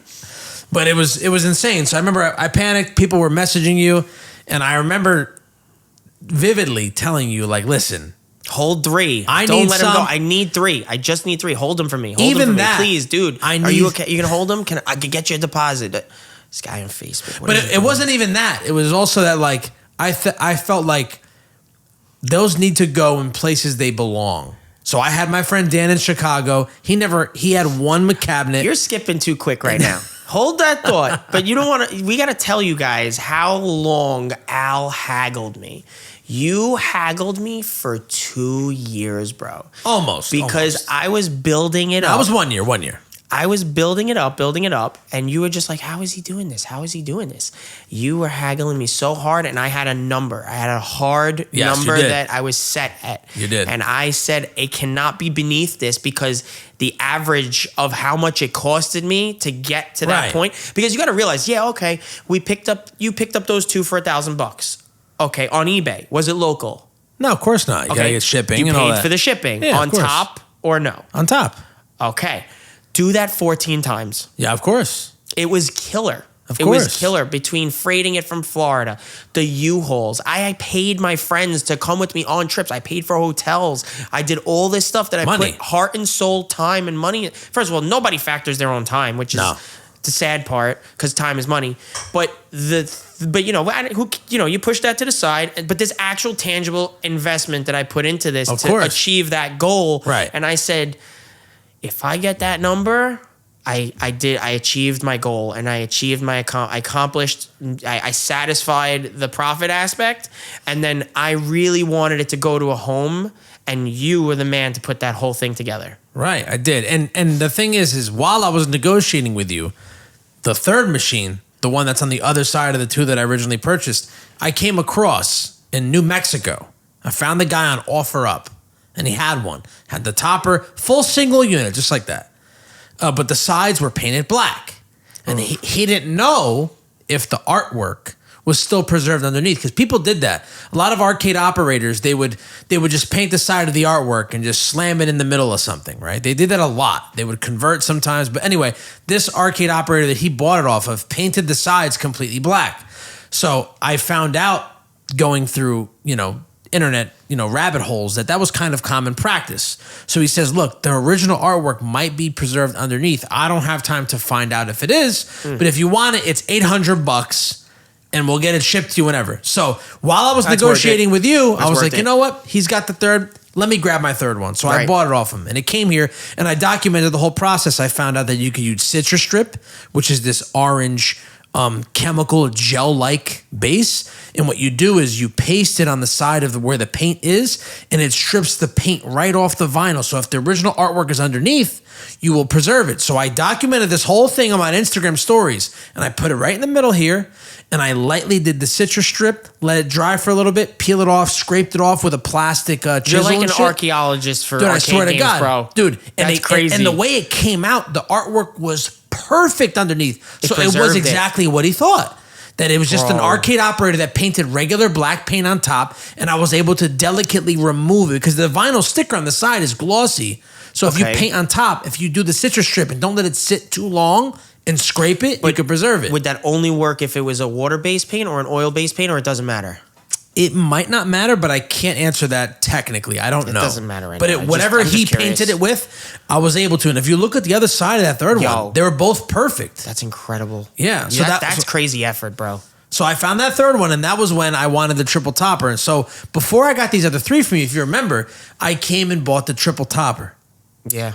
Yes. I bought that first. Yes. Before that. And that hurt. That hurt me, by the way. That hurt. I needed the money because I was just like, I needed the money. I needed the space. And I'm like, all right, he says he's going to buy the units. Fine. He needs time. Let's just give him the topper. But bro, those three to complete. Oh my God. It was so heavy, so big, took up so much space. But it actually, like, I was letting those go, like, forget it. Yeah, it was singles, whatever. But that three is gorgeous. Yeah. It's what I remember playing it on. So after I got that. When I discovered that was what it was like, I always seen it like this because I never interacted with a 3-player unit. Wow. I only ever played a 2-player. So you have a different origin story. Yeah, continue. Yeah. Crazy. Yeah. So after I bought that, at the same time, you were still negotiating with other people. And I was also trying to get you to sell it to people that it would go in a good home. So it was a lot of negotiating for months. Before I got the other three, I talked you into selling them to my friend Dan from Chicago. Awesome guy. Great guy, Dan Jawada. Just saw him in February. Love him to death. The best. I got to see him soon. When I went to Chicago, he wasn't around. He was in some other country because he works for Motorola and the whole nine. But anyway, we negotiated that. He comes down here. I pick him up. We bring him down to your house, and that was the legendary pick. I have videos from that day. That was the first time I got to really see all of them in one place, and we all played together. Dusty and just some working this way, some working that way. I had barely enough power to power them in the garage, in the shed. I had one circuit, and if you put like 6, it was like it could clip. It was like, yeah. You had to turn them on one by one. You couldn't like flip them all at once, or else, boom, circuit would pop. Yeah. Continue. Yeah. So that comes down, and then I'm like, damn. And then Dan kind of convinced me. He's like, you need another 3. So he's negotiating with you. He's figuring out numbers with you, and he decides he's going to buy another 5 off you. He ends up buying 6. He buys like the shell and the other 5 because he has one that he got at a garage sale in fucking Chicago, which ended up being an early development unit, which is bonkers. Yeah, he told me. I was like, how did you get your hands on that? Somebody in Chicago, dude. Chicago's the motherland. So it's like you're going to find that shit there. So after that was going on, he's talking to me, you need another 3, and he's convincing me. At the time in my arcade here, I had a Cruisin' USA double unit. I had a fucking House of the Dead 2, the big pedestal one. I had the big one with the big fucking projector screen and all that. So he convinced me, and that was when I started. After he made his deal with you, he didn't come to pick him up yet, but I negotiated with you, and I was like, all right, I'm going to buy the other 3. But since he negotiated with you first, it was only right that he got first pick. He got to pick, he got to pick the best ones. But you convinced me to let him buy it, and then he convinced you to make you buy it. Right. Which is so funny. Yeah. So lucky. I was so lucky. So we went there that day. I'll never forget. I have it documented. I have videos of us just putting monitor chassis in, hooking them up, making sure, picking which ones we wanted. And then, I have video of you taking them here that day. Remember we came here, we set them up. It was so funny. We had to pull it on the gravel. I think you had gravel. It was like a pain in the butt. On the other side, Yeah. Loading it in. That was a magical time. And that's something that's going to go down in history. It's just unbelievable. But the fact, since that day, I've had my own personal story. I'm friends with all the developers, the creator, Ed Boon, and, we started building hype and stuff in that. And since that day, since you sold them to us, the value in them has significantly increased. Don't remind me. And the record-breaking sale happened May 26th, last week. What for one unit, multiple units? What did it? Don't tell me what this went for. So I've watched them go on auction sites for a while. That hear about their crypto. Anyway, continue. I believe the value of them increased due to me and Ed Boon sharing and hyping up a lot. So Captain's Auctions had a bunch, and I've seen the record. It was a little over 4,000 for one single unit. It's happened before. A couple months back, somebody listed on eBay a 3-set with a triple topper, and they asked something crazy amount, like 10 grand. No, like 27,000 for like 3, and I knew they would never sell for that. There's no way. Yeah, no way. So they put it up there and they sat and they lowered the price, raised the price. You know, it kind of went back and forth. And then I watch it. So I check and I want to know. I know pretty much the location of all these things throughout the country, who privately has stuff, the whole nine. I pretty much know where they're at. You surpassed me on the whole tinkering stuff. You know things I never even knew. You're awesome. Well, I pretty much know where they're at. So I watched this guy's auction and I saw that it ended last week. So I go Google search sold items, see what it sold for. You know what he finally got for these 3-set? Was it through the eBay? Was the sale on eBay? Yes. Okay, so we had to check the sold listings, or did he take it off and I checked the sold listings. Okay. So I emailed him first. I go, did you just remove this or did you sell it? He goes, no, it's sold. So it was Game Galaxy Arcade in Tennessee. That was the guy who sold it. I bought from them. Did you? Yeah, we bought 2 from them, and they gave me the what's it called? No, wait, hold on. You said Tennessee. Game Galaxy Arcade. I believe it's in Tennessee. Yeah, in the hotel, in the mall. I don't know. I've never been there, but it's called Game Galaxy Arcade. I'm telling you, I got 2 units with an extra board that needed to be repaired from them. I could swear it, but I could be wrong. We'll check after this. Yo. But anyway, that's where it's come. Game Galaxy Arcade. I'm pretty sure they're from Tennessee. They had more and they weren't going to sell it to me. That was the problem. They had more and they...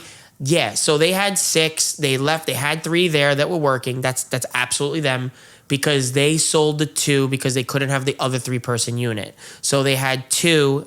I missed the shell that they sold, but they had a spare board that didn't work. So I took the 2. I went all the way to Tennessee, and it's actually funny because I was going to tell you a story if you asked about it, but my wife still till this day quotes this every time and complains to me. And she's like, yeah, I have a loving husband. I had an amazing boyfriend, fiance, whatever. Yeah, but ask him about the Valentine's Day in 2017 when he took me to Tennessee to a Hooters because we were in Tennessee to pick up arcade games at a mall. And we just I love that was the same place. So this is coming full circle. That's bizarre, dude. I'm telling you, it all came to my head right now. It has to be them. I'm telling you because and here's the trick. Don't do this. I found listings on eBay and then put 2 and 2 together on the location. I called the arcade directly, and you don't have to pay the eBay fee. Of course. Screw you, eBay. Anyway, yeah. So he put up the 3. That's crazy. Months back. All these years later. That's almost 10 years later. Yeah. And I've been watching it. So it finally sold. So he says, no, it's sold. So I was going to ask him how much for, but I said, let me just check the sold listings.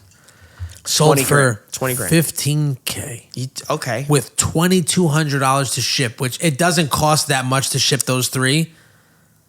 On one double pallet. I paid $700 a pallet, but that was with them making money. Right. Ship to door, that's with the fee. Not you going to the terminal, like that's with the shipper. I'm going to say 1,000 at most. So they're pocketing more than that. So you're looking at more than 5,000 each unit. Because remember, eBay's going to charge you tax on top of that. Sucks. They charge you tax now. So he didn't make the... So this motherfucker, these things sold for a record price now because I monitor how much these things go for. They're going for over $5,000 a piece now. Isn't that fucking crazy? I wanted to make sure you knew. I know you didn't know. Because I monitor this shit. All the sales of this stuff I monitor. $5,000 a pop now. Over. That's a record-breaking sale. And I shared it on my Twitter. And Ed Boon also shared it. And he goes, that's more than what we sold them for brand new. That's what he said in his fucking post. Which is beautiful because, you could have not exotic cars. Not to say a game isn't an exotic car, but things over time will always increase in value. Right. I don't have, not that you're going to ask me, but just to say it, It's like, it's to hear that, it doesn't surprise me. I just couldn't wait that long because the space at some point becomes more valuable than holding and waiting and hoping, especially for you because of your line of work. Yeah. So, when, the ups and downs, we have slow season in the industry. Obviously during winter, a lot of industries have slow season. Right. You're paying $700 and something a month in storage. Every profit that I would have made by not selling it to you and waiting 5 years, I would have lost all this time in storage fees. And that was another cost that was creeping up on me that I didn't realize. I was pseudo kind of trying to justify, it's not costing me anything because I needed the space for the DJ gear. Right. But when half of the space is dedicated to the games and the other half is DJ gear, you're like, wait a minute. I could kind of save half my storage fees if I just remove these games. And that was the moment where I was like, okay, we got to start figuring out where these things got to go. Because things were getting on top of them. They were getting destroyed. I was doing construction and sheetrock dust. And so, to see it at 5K is not surprising. I thought it would have happened a little sooner, honestly. But it's amazing. It's amazing. Yeah. I think they're worth more. Because we don't have a final, I don't know a full count of like how many there ever were sold. And again, something is worth as much as someone's willing to pay for it. I can answer that for you. So there's a documentary that came out called Insert Coin. It's a documentary on Midway. And there's a very small section on the grid. It's like 2 minutes. And the thing is, Ed Boon's not in the documentary because any employee that's currently employed at NetherRealm or under the WB umbrella, because WB bought Midway when they went under. They own the intellectual property. Then Ed Boon formed NetherRealm Studios. That's the studio that makes the actual games, but WB owns the IP. So it kind of gets hairy and confusing. It's in a gray area, yeah. Right. So Insert Coin was only able to get a certain amount of information, and the information they put out there was false. They put out that there was only about 550 made. Whoever gave them that information they put out there, it's actually false. I talked to Ed. I've talked to Mike, his brother, and they confirmed to me that they probably sold a little over 3,000 of them as a whole, which is still not worldwide many. Or just in the U.S.? Whatever, worldwide, let's say. Did they even ship it worldwide? They might have. I don't remember that. I don't have that detail. Because that's not many. And the reason why that's not many is it's only, let's say, 3,000. There's some arcade machines, they made 20,000 of them, right? Okay. The fact that after this came out, Midway folded right after. Which is the sad part about this whole story. There's no customer support for these games, so the parts they stopped making. And they just get junked quicker than they normally would have had it have been in the system for longer. And that's the whole, I think, beauty of the importance of the revival of this game, because it's the last thing that existed pretty much. And we do have a saving grace, which I'd love for you to talk more about, which I didn't know until you told me, was that Cruisin' Exotica was on the same board. Right. And there was a trick. So it kind of also is sad too, because we're like gonna wind up harvesting Cruisin' Exoticas. Yeah. The value of Cruisin' Exotica could theoretically increase. It already has. Just because it can save the grid. Which it already has. They go for like $500 a board now. But that's because bonkers. Of that. That's bonkers to think about. Like it's like organs at this point. Yeah. Like there's only going to be so many of them. It's so cool to see that happening, and I wish there's a way that we could.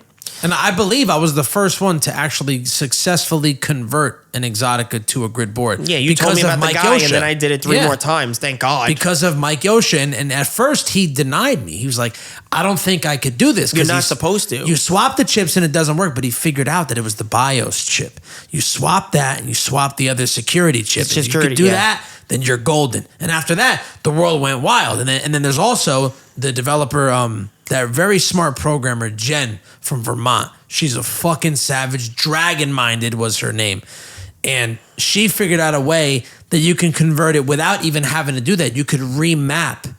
I got to tell you about it later. It's absolutely crazy. So you don't need to swap the security chip anymore? No, there's a way you could do it via programming and combining certain ROMs together in one chip. It's wild. There's a different mapping because there's two types. So you're creating a custom firmware on a chip on a board that's like 20 something years old. Kind of. Who figured that out? So she did because she's brilliant. So what you're doing is, so there's two types of Zeus boards for this. Okay. So there's the Cruisin' Exotic and there's AB and A8. That's the different type of BIOS chip that is in these. They're called, I forget the name of the chip. I think they're called Athens chips, but they might be something else. Anyway, if you have AA or AB, depending on which one you have, you could do just an iconic, a one-for-one chip swap and it works fine. But if you have the other one, which I think the A8 is not the one that you want, it doesn't work because of that BIOS chip. So there's a way that you have to reformat and map out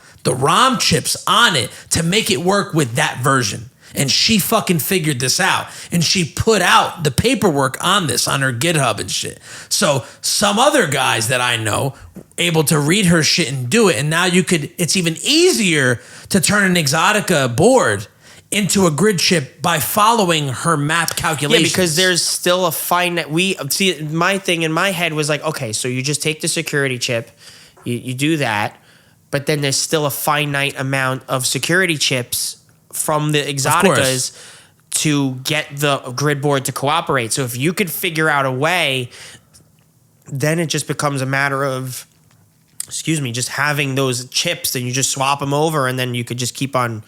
Well, that's where EEPROM programmers come into play. So if you have an EEPROM programmer and you have the proper chip, you could just plug it in. You can take it from any arcade game and rewrite it. Done, exactly. And you rewrite it, you're good.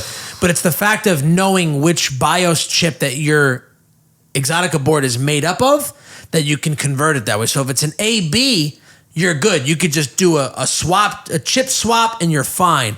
But if you have the A8 one, you can't, and you have to map it a certain way. But that requires combining some of the ROM chips to make it work. And she figured this fucking out because she's a genius programmer. And she's the reason why she figured out. Does she offer it as a service to do it for people? No, she puts the information out there so you can do it yourself. Oh, right. That's cool.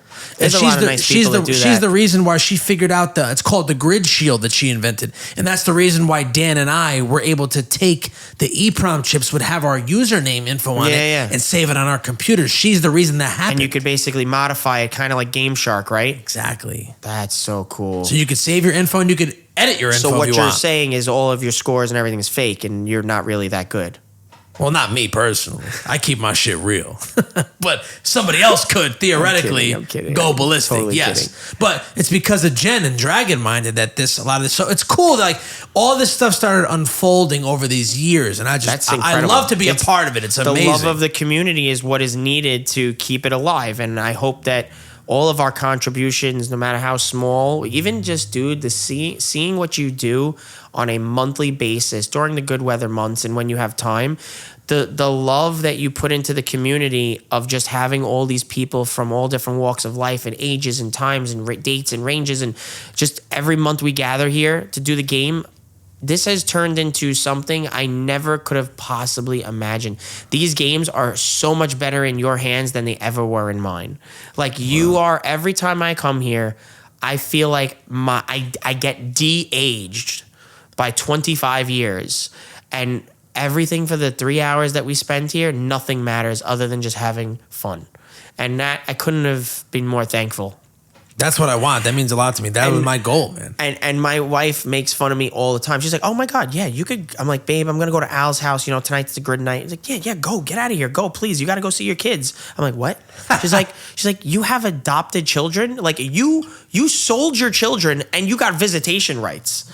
I'm like, do you know how rare that is? Like, not that people sell their kids. You're good for life here. But that's hilarious. Like, knowing that in my heart is the best thing ever. So when you tell me and this is how this all started, when you tell me the price of the grids, it does not matter to me because you cannot put a price on where our story came together. No. How we embrace it every month, interact with it.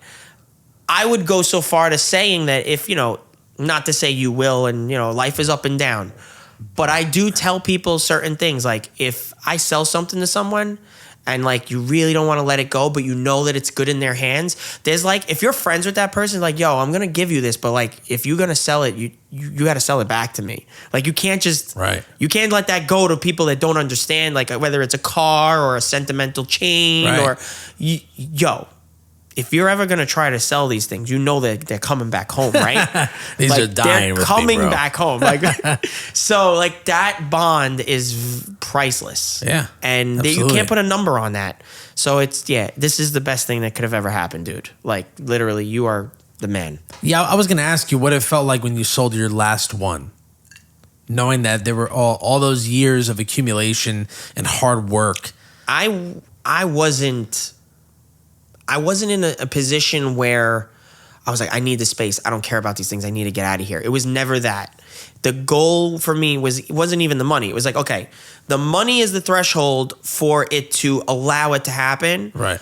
But I would even still, if I knew I was going to get the money, I was not going to release them unless I knew they were going to the right place, which is why I even think there was a point in time like, okay, I'm ready to buy the 3 or whatever. And I'm just like, but if I give him the 3, then I'm only going to have 7 working and I have 6 of my own. So then I'm going to screw myself. I won't have spare parts. So I was still hesitant with that. Right. Until you set the deal up for everybody to get what they needed. And then we were able to hit it off and be like, all right, he's going to get 3, so he'll have 6. He's going to take 5. He has 1, so he'll have 6. And then the other guy in Connecticut's going to take 3, so he'll have It was ready. It was time. Yeah, I sold the last ones to Andrew, which ended up being a little hairy for him. But it was he time. Took them.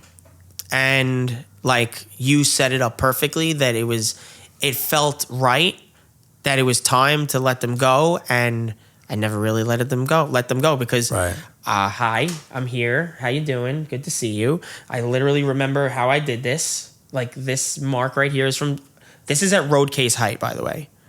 Like this mark is here specifically in that direction because we were sliding road cases and it scratched it. Like no joke. Crazy. It's so funny. So it doesn't hurt. I'm happy every day. This is great. Like thank you. Yeah, people enjoy them. Dude, I got to tell you a funny story. I just went to I'll try not to talk too long, but I just went to an engagement party yesterday in Long Island. Now, how I met this kid is a Greek kid named Marios.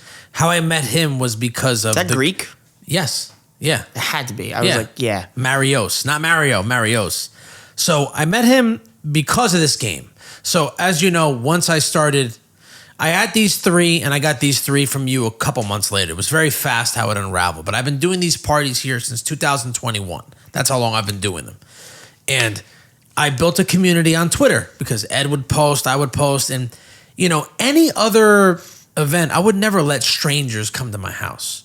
But if you show interest in this game, it's different. Like, I have a gut feeling that you're not a crazy person. It's just you have a genuine, it's a special community. Yeah. So there's people that always wanted to play this game, never got to because it's rare. So after the Twitter posts and all that, it went haywire. And I developed a community around this game. And there's people that come here religiously to play this game all the time. For real. So Marios was a friend of a friend of a friend who told him to come here and he wanted to try it. Now, I love this kid, Marios. We're friends for many other reasons. He's a fucking absolute film nerd, a cinephile. Like, he's just an amazing artist. Like, he's such a cool dude. So anyway, but it's because of this game and the friends that I made because of this game that linked him to come here. So now we're cool. I went to his engagement party and I went there and he goes to me, we're about to leave. No bullshit. Yesterday, he goes, we're about to leave. I go, look, Marios. He goes, come here. And he was real drunk. So he goes, come here. He goes, here, this is my friend Al, and he's explaining to this kid whose name is Nick, who I know now, Nick Vargas. He says to him, I met him because of this game he has. He started explaining to him, and he says the grid. And I look at this kid's face as he's talking to him, and his whole facial expression changed. He almost turned white and lit up at the same time. He goes, did you just say the grid? He goes, I never met anybody that knew what that game was. Oh, man. He's completely in the dark. He had 2 of them in 2006, sold them. He's like, I was the best at that game. So my friend says, No. Take it easy. Wait till you see Al. He goes, take it in. He's like, anyway, the guy, he lit up. Ask my wife. His whole shit changed. And that made me light up. Yeah. Because now I got somebody else. Yeah, because you're like, dude, you have no idea what's been happening the past few years. I got to tell you everything in like a matter of 3 seconds. Just like, we're drunk, the party's over. You got to take my number now. You took the words out of my mouth. What did I do? I took his number. And over the past couple of days, I've been sending him random shit. And the just rings like the Easter I made, eggs. Oh my God. the plushies I made. He's probably I'm sure. He's telling me, he goes, bro, you're blowing my mind. Yo. He goes, I'm not going to be able to sleep tonight. Yo. And he goes, I told my friends, we can't wait till you have people over again. That's so good. Like, you know how good that makes me feel? Yo, for real. It's insane. It's just everything coming full circle. It's and nuts. It's over and over, and it can happen as many times as you want. The community you're building, you built. It has to keep going. It will keep going. Well, you're a part of that story, man. This story I wouldn't love happen being if a it wasn't part. for you as well. I know. For real. I don't like to pat myself on the back or take the credit like that. But I knew that I didn't know specifically that there would be an amazing person that would love it as much as you do. Because arguably, I'd say you love it more than I do. But I think what I am going to say that is because you're older. Not that you're older, too much older than me, but whereas you were in high school, like you said, right? It impacted you in a different way, Right, than it impacted me. Me, it was cool because I was young and everything that's flashy and lights and sounds and whatever when you're 7 years old is cool. But for you, like you probably had some sick nights playing those games with people for hours. Dude. And in high school, for me, it was Halo. Like I played Halo, like I would not stop playing Halo till 4:30 in the morning. I love that game, Like, dude. but that was my experience in high school, and still till this day, I have heart for Halo. But it's a different experience because you're staring at a screen and everybody's online. Right. This is in person. Your childhood experience with this game is way more cooler and impactful than what I experienced in Halo. Like, this is physically tangible. It's here now. We could stop right now and go in and play that game and relive our experience. Good luck finding a match on Halo 3. Yeah, but I got to say, though, Halo, man. I remember when Halo, the first one came out, bro, the I was the too link young, cable. though. I was too young. Oh, yeah. I jumped in on Halo 3, again, because I was too young. But that same can be said about Halo 1 and Halo 2 is pretty much Halo 2. That's Halo, the one. If you liked Halo original, it was like a niche type of thing, whatever. Right. But then Halo 2 really is what blew it up, and then Halo 3 really brought it to me and everybody. But anyway, didn't make this all about Halo.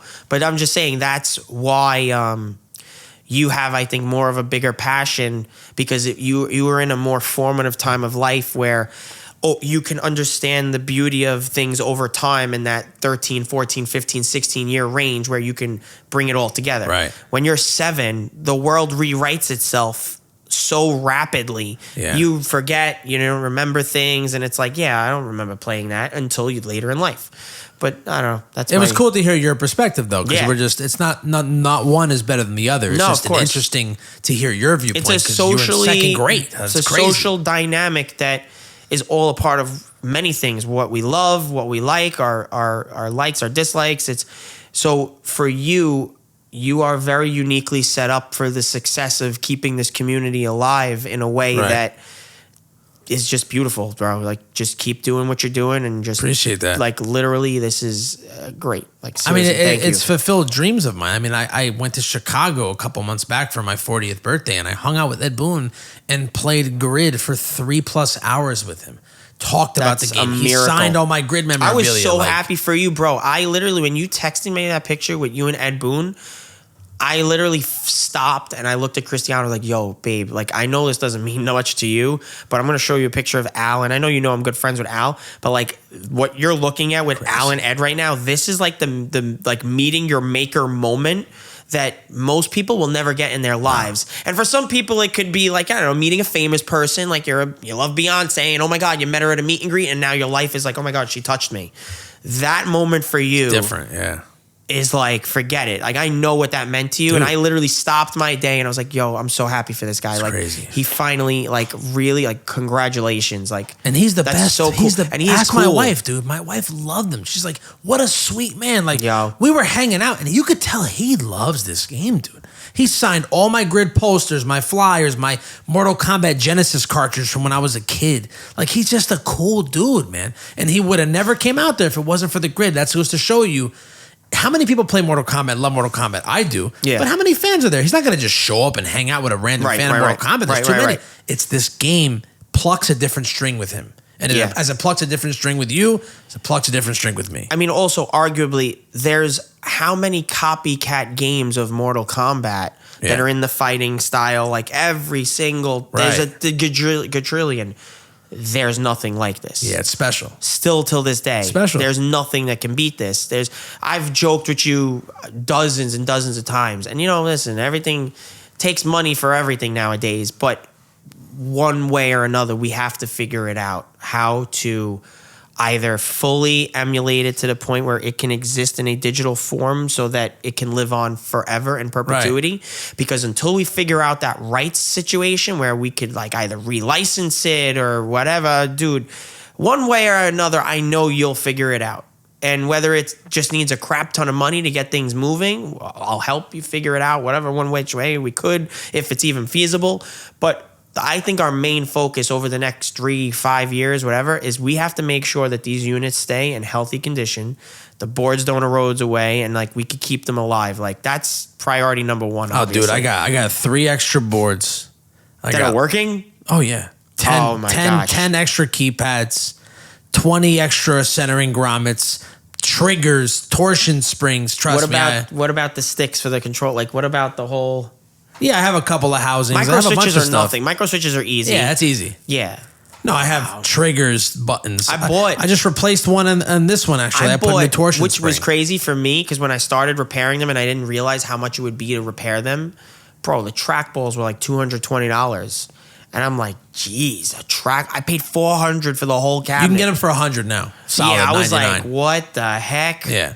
Because they're not a normal Golden Tee trackball. They're a high set. So they're a 3-inch high set trackball because Golden Tee, they're set lower into the control panel. These are higher. I think before I got the right one, I think I used this thing. I bought the wrong one and I tried to finesse it. And yeah, I bought the wrong one. It still worked, but I had to retrofit like the part of the broken one to the one I bought and like do something to the pins to get it to work.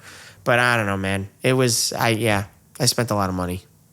Yeah, agreed. I spent a lot of money myself. It's a labor of love, but now I know these machines in and out, dude. I have about 3 extra monitor chassis just on Reddit. Where are you storing this? In my house. Oh my God. In my house. Funny. But I have to. So whenever one comes down, I replace it with the new one and I send it out to Vegas for the guy to recap it and send it so I have another one on deck. That's good. You built a network, which is a part of keeping it, because there's not many of those technicians around. Bro. No, there's not.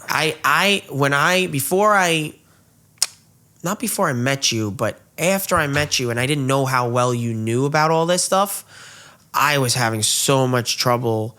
Like, you were the reason why 3 of my boards got fixed. Like, you referred me to the person, but I think they were in Connecticut or somewhere far away or whatever, Maine or whatever. I don't know. They were a little deep. So, like, but the thing was, it was so funny how that happened. Like, the guy was so busy and I kept texting him, like, for updates. Are you fixing them? Are you fixing them? And then they're loaded. Those are very niche technicians that they actually either invented the game or they worked on it years ago in an arcade. So there's not many people that know how to repair the CRTs and do all those things. But that person, they took so long to repair the boards that they literally shipped them back to me for free and didn't even charge me. Wow. Yo, I paid for the first one and the turnaround was great. And then I was like, oh my God, you could do it. I shipped them 5 or 7 boards with all the spare parts and I had like tons of busted boards.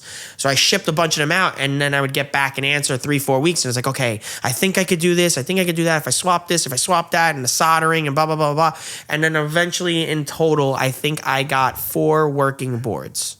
Wow. Out of 7 busted ones. Yeah. And we had to junk like the rest or whatever. And then I think one of them still worked. It's actually kind of funny because Dan has the one that there was one that had the weirdest issue, and now we know, I think it's a voltage issue. Oh, the one that was super sped up? Super fast. And what was happening was, I never knew this until maybe you told me. There's a clock speed that the games run on, and if one of them runs out of sync, it shuts the whole link down, right, and it reboots the machine. And it was happening to me, and it took me, I don't know, 2 full days in freezing cold weather in my unheated shed to figure out why was it rebooting for no reason. And I was slowly, little by little, linking up the 6 machines, and it took me forever to figure it out because the machine was in the middle of the 6. So I couldn't do one by... You had to single it out, yeah. I had to single it out, and then the problem was the firewire cable wasn't long enough.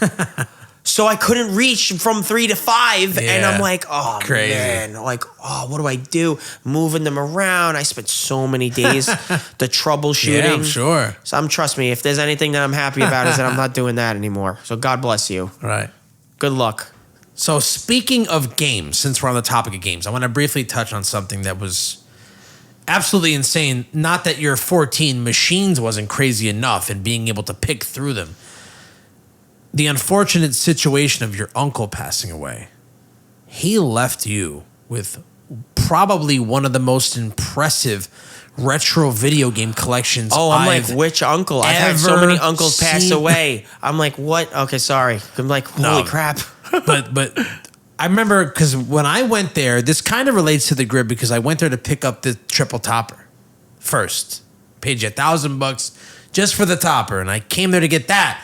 And I was just thrown into this world of one of the most impressive retro video game collections I've ever seen in my life. And you were just in the midst of selling it. And I was heartbroken, upset, and happy at the same time. How did this happen? And when did you find out that this was now yours, and why did you want to sell it all? Okay. Do you want the true story? Or do you want, because I'm going to break your heart right now. I'm going to break your heart so hard. Do you want the true story, or do you want the story?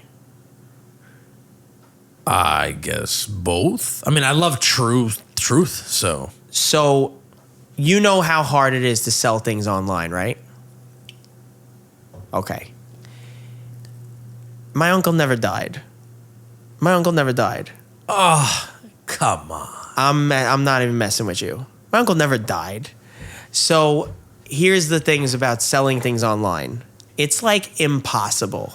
It's like absolutely impossible. I can't believe you never died. So let me tell you this. It wasn't even my uncle. I'm going to tell you why I'm telling you this right now. And I forgot to tell you the story. It's just, I'm so sorry if you've been heartbroken this whole time. You're like, what do you mean? I forgot to tell you. During COVID, I actually had a very close someone did die. Someone passed away. It wasn't my uncle. It was actually someone I was close with when I was younger. Someone that inspired me when I was a kid that was into collecting video games or whatever. It actually was my neighbor. It was my neighbor that lived exactly right next door to me. And he had an incredible, unbelievable amount. He was not even a video game collector. He was just a collector of everything digital media entertainment. Okay? What? Absolutely. I know, it's mind-blowing. It's like, why did you say your uncle? Okay, because here's why. Every time, when you list something on eBay or you're selling a car or whatever you're doing, see, people want to know some type of comfortable backstory that they're like, oh, okay, so it's someone who cared about the thing that they're getting rid of, but they're getting rid of it because of XYZ reason. So they're more understanding to the sale of it's just oh, it was in a good home and now it's going to go to a better home. Unfortunately, what had happened was I was so inspired by my neighbor and his collection, which he was actually a good portion of a part of it. Was he had crazy stuff when I was a kid. I'm playing Game Boy and he's introducing me to Game Shark. And it was so funny because I would be hanging out on my stoop and he was a security guard. His name was Tony. And He was the husband of my other neighbor named Elaine, and she's a very nice lady. She's friends with my mom because we lived next door. They went to card parties with the schools and whatever. But this is the backstory. So Tony would come home every night, 7, 8, 9, 10 o'clock at night, and I'd be twiddling my thumbs or playing a video game on my stoop, and he'd say hi to me, and he would always have like a little bag in his hand, and I'm like, hey, Tony, what's going on? How are you? And I'm just this little kid, every age of my life, all the way till I moved out of that house right before, just he was there forever, whatever. They never moved. Still live there. And he would spend the time with me, 5, 10, 15, 20 minutes. Sometimes, one time I think it was like almost 2 hours. And he'd come home from a long day at work, and he'd spend the time to talk with me and show me what he got. And he used to stop at like, I don't know, a Radio Shack or a PC Richards or somewhere that he could buy video games. He had connections with, this guy had connections with distributors in like Japan and just all around the world where because back then things were released in Japan before they were released in America. And we used to get things second. Now we get them first, and then it's the other way around or whatever. He would show me stuff that I didn't even know existed. Like, I never knew that there was like a Panasonic and Sony mashup or whatever that other thing that they made, or GameCube, or I don't know what I'm talking about right now. But like, he had these wacky, wild things that he would discover, and he'd always spend the time to show it to me. So I moved away from 85th Street, and then I told you I was jumping around Brooklyn when I was in my early 20s. But I always stayed connected, and I got the news during 2020 that he just died of a heart attack out of nowhere. And this was the very beginning of COVID, bro. Like, I'm talking April of 2020, like the meat of it. And I get the news from my mom, hey, Johnny, so-and-so's husband passed away. And I'm like, no way. I got to go see her. So I go talk to her, and I was always casually checking in on her. I was like, I have done this thing still to this day where I would go home. Well, I call it home. It's so funny. But if there's ever a snowstorm till this day, like a big one, I had so many old neighbors that I would plow their driveway, do the stoop, clean the steps, throw the salt. And I had an electric snowblower. I would do the whole block front to back and do everybody's houses and spend 3 hours outside while the snow is coming down, clean up. Because all the people are older, 70s, 80s, 90s, right, whatever. They've been there since beyond my youth and all that stuff. You got to help your neighbors out. That's what it's all about. So realistically, I wanted to go and check in on her and say, hey, how are you? What's going on? So I walked into the house. And I said, I'm so sorry for your loss. Your husband passed away. Tony, he did all these things when I was a kid. He was an amazing guy. He always really inspired me. I walk into this house, bro. It was like Blockbuster for everything. He had shelves upon shelves from floor to ceiling with sealed DVD collections, game collections. Do you have pictures of this shit? I have pictures of everything. I gotta find it. It's deep in my phone. Dude, wait, I'm not even getting started. Hold on, time out. So I go in there, and I never really, I used to peek maybe, because I never went into the house. He would tell me what he had, never went into the house, because I'm like 12. Like, what are you going into your neighbor's house without your parents? Like, yeah, that's weird. So it was never like that. Like I just would, they would pick up a package, like UPS would drop it next door if you were not home. So sometimes I'd go to the door, hey, you got our package, we got a note. And then he had a double doorway, and then when the doorway was open in the back, you'd see all this stuff, and it's like all lit up and da-da-da. And I'm like, what is all that? Like, this he's got something crazy in this house. Like, it must be cool as shit. So whatever, it was always in the back of my head for 15 years of not knowing how big this collection was, bro. You should have done a whole podcast just on this guy, okay? So he dies. I go there. I walk in, and my mind is completely blown. everything sealed, top to bottom, floor to ceiling, and she loved him to death. And basically, she let him buy whatever he wanted and just keep building the collection. And he was the number one thing he loved was the number one thing he loved was Superman, and the number two thing he loved was Star Trek. And then everything else was after that. Star Wars, so on and so forth. Everything galactic, this, that, the other thing, whatever. He has a signed copy of Superman's cape from like 1950. I think, correct me if I'm wrong, Christopher Reeves or... Yeah. That's the right guy, right? Yeah. Whichever Superman that was. I don't know if that was the first one or... Yeah, Christopher Reeves. Bro, in a full-blown Superman cape from the freaking movie, signed in a frame above his bed.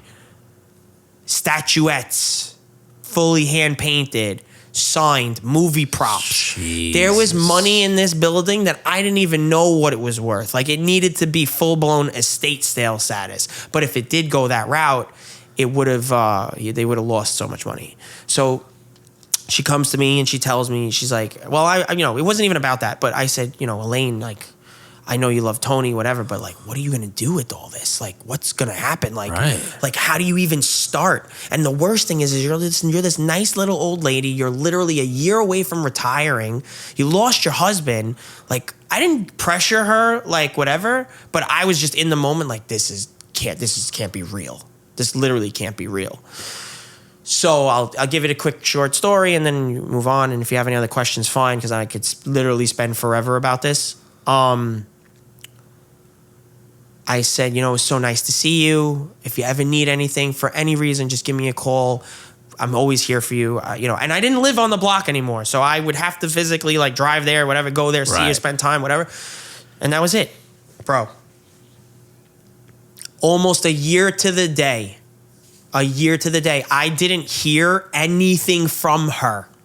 A whole year to the day goes by, and I get a text message on my phone. Hey, John, I hope you're doing well. I think you should come by and we could talk. And I'm like, what? Bro, that whole year, like, teleported for me because it was 2020 and then it became 2021. Bro, I lost 7 people in my family, my dad, my uncle, this one.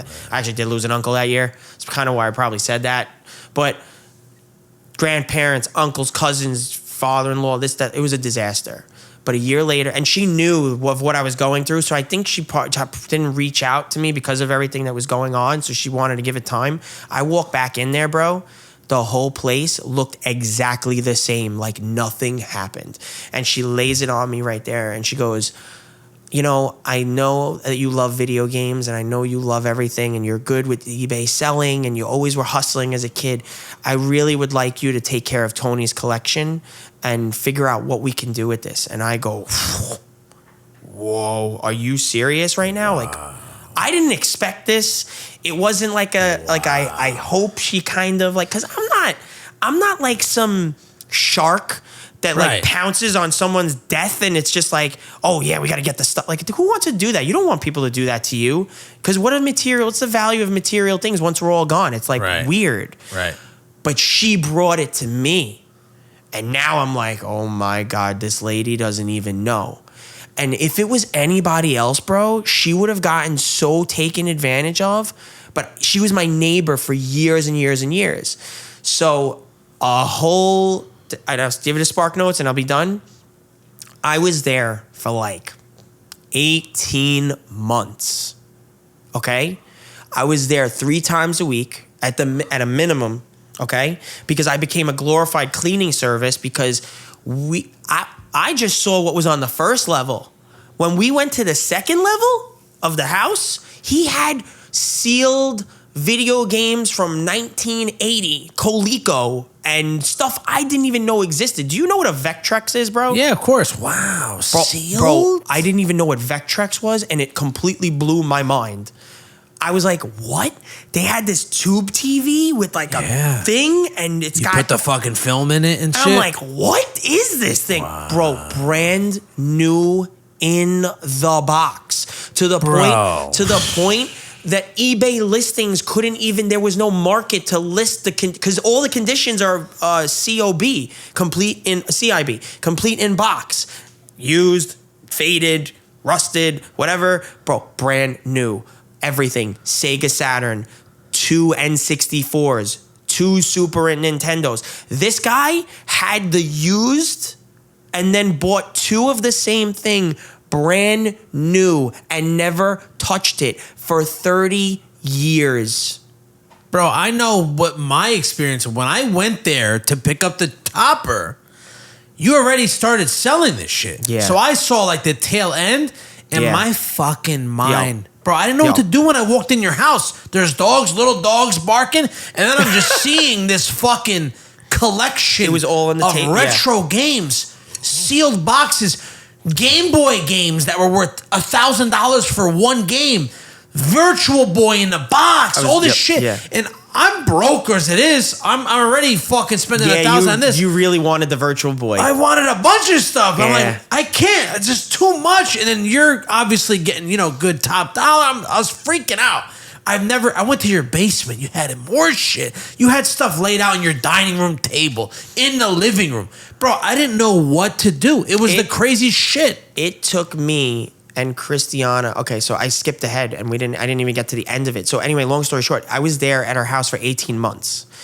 Little by little, 3 days a week, I'd go there, take pictures of things I found, list it on eBay, and then I would pick it up before the weekend because I would be busy. So the intention was that if it's sold during the week, I would pick it up on a Thursday or a Friday, and then by Monday come back, give her money,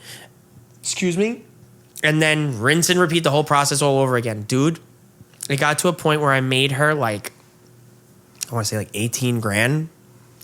And she was like, John, just take it all. And I'm like, what do you mean, take it all? She's like, take all the video games you want. I'm good. You made me more than enough money. I see that you love this. You're so passionate. And I'm like, Elaine, are you sure? I can't do that. I really want to take the time because I love doing this. I love selling the stuff and I really want to help you. And she was such a nice lady. She's like, you have a knack for this. You've taken more than I was just going to throw it all away. And I'm like, yeah, no, don't do that. And you know what? Just, the stuff that you really like, take. And then my family is going to help me with the rest and whatever. We're going to renovate the house and we'll move it to storage or whatever. And I'm like, okay. And she's like, just throw me a number of whatever you think, of how much it's going to cost to just remove it. Because I like that you're coming here and we're hanging out. So what was happening was 3 days a week, I'm going there, spending 3 hours with her. And in the mid of going through everything, just to find whatever things were, she would buy us, bro, $100 worth of food. And she would feed us, me, my friends. Me and 2 guys, feed us. Wow. And then give us food to go home with. And I'm like, this lady's too damn nice, bro. Why are you doing this? So you were just going through the video games? No. I was going through everything, and then I hit the mother load, which is what I'm trying to tell you. This is a whole story. The first floor was just DVDs of sealed Star Trek collections and Star Wars and Superman and the Flintstones and the Honeymooners. And actually, that was the first memorable interaction I ever had with him. He gave me my first DVDs ever because he actually he had the ability to make copies that people are not supposed to make. Right. So he gave me a set of the Honeymooners, and I loved the Honeymooners because it was always on TV. Good show, yeah. At nighttime or whatever. So I grew up with a lot of cool stuff like that, and he gifted me for Christmas a collection of the Honeymooners, officially the real thing, sealed, whatever, brand new, whatever. And I was like, this is amazing. So anyway, so that was the first level, and then we got to the basement.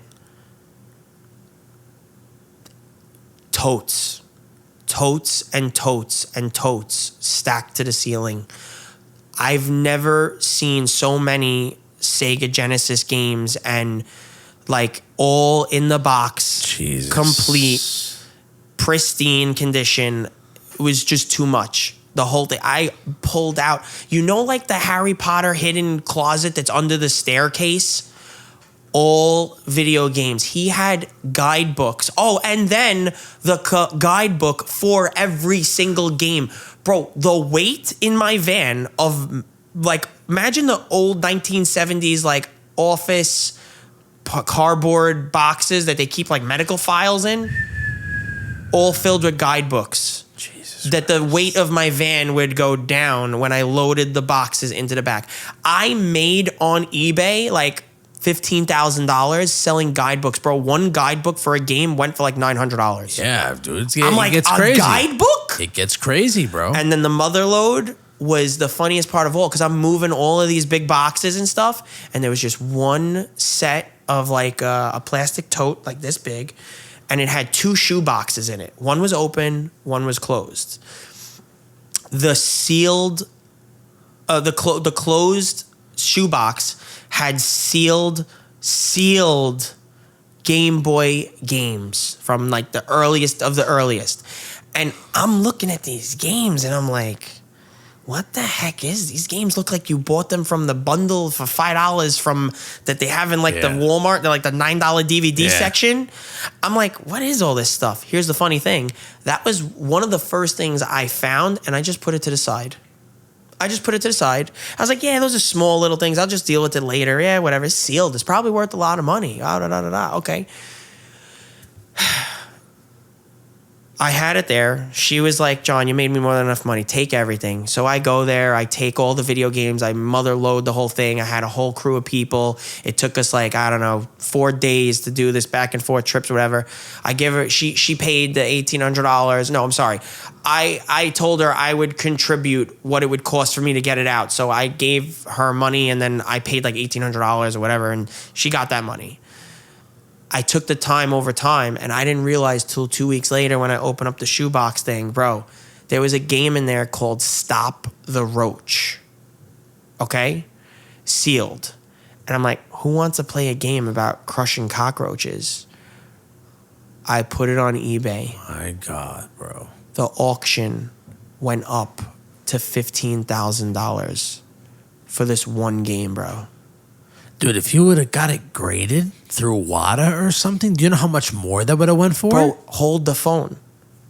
At that time, there was the big article about the Super Mario 64 that went for $1 million that was graded. Bro, I had the exact same brand new, almost fully sealed. So this is what he did. He went to the game store for the games, not the video systems, the games themselves. He went to the game store, bought the game, only opened it from the top, slid it with a knife or pocket knife perfectly. Every single game was looking this way. Perfectly, so that you could just open the flip very gently and not crease it. So they're not technically sealed, but... They're not technically sealed, but they're practically sealed. Right. And it was pristine. The whole box, the manual, the everything, every single game was in the exact same condition, for the except few of the Game Boy games that I found that really were fully sealed. So the Roach game was fully sealed. The Roach game was fully sealed, and That there was game's another one that was fully sealed that didn't go for as much. That It was game's like worth bonkers. One went for 15, one went for 7, another went from 3, another went from 4. What happened was, the guy purchased it on eBay, and my PayPal account exploded. And I'm like, no way, this is real life right now. Like, is this serious? I went back to her and told her and gave her more money, because I was like, Elaine, you have to take the money. Please take the money. Like, take the money. Like, this is getting out of hand. Wow. Take the money. And I took care of it. Like, dude, the guy found the Facebook listing and he bypassed eBay. After buying, he legitimately bought games through eBay. And I'm not going to shout him out because he's actually gone or whatever, but the guy he was a super, super rich developer from like the DC area, came to my house in a Porsche Panamera a year after COVID, and I laid out those pictures that you saw. I laid out all the games and everything. Me and Christiana spent 2 weeks going on. I found out about Price Chart or whatever, the collection website to look up all the pricing and whatever. Right. We took 2 weeks to price out the market price for every single game every day, 6 hours a day. And the total we came up with, bro, I can't even discuss the numbers. So he came and just bought it all. He came and literally PayPal'd it all to me. He bought the whole freaking lot. Most everything that was sealed, he bought. And then all the used CIB, everything he bought. And I was left with almost nothing. So I came right before he came. Yeah, So I got you saw what the was about shit to laid happen. out, which was nuts. God fucking damn it, dude. I would have kept all that shit for myself. I gotta keep it a buck. Dude, with the DJ business during COVID, it kept me alive.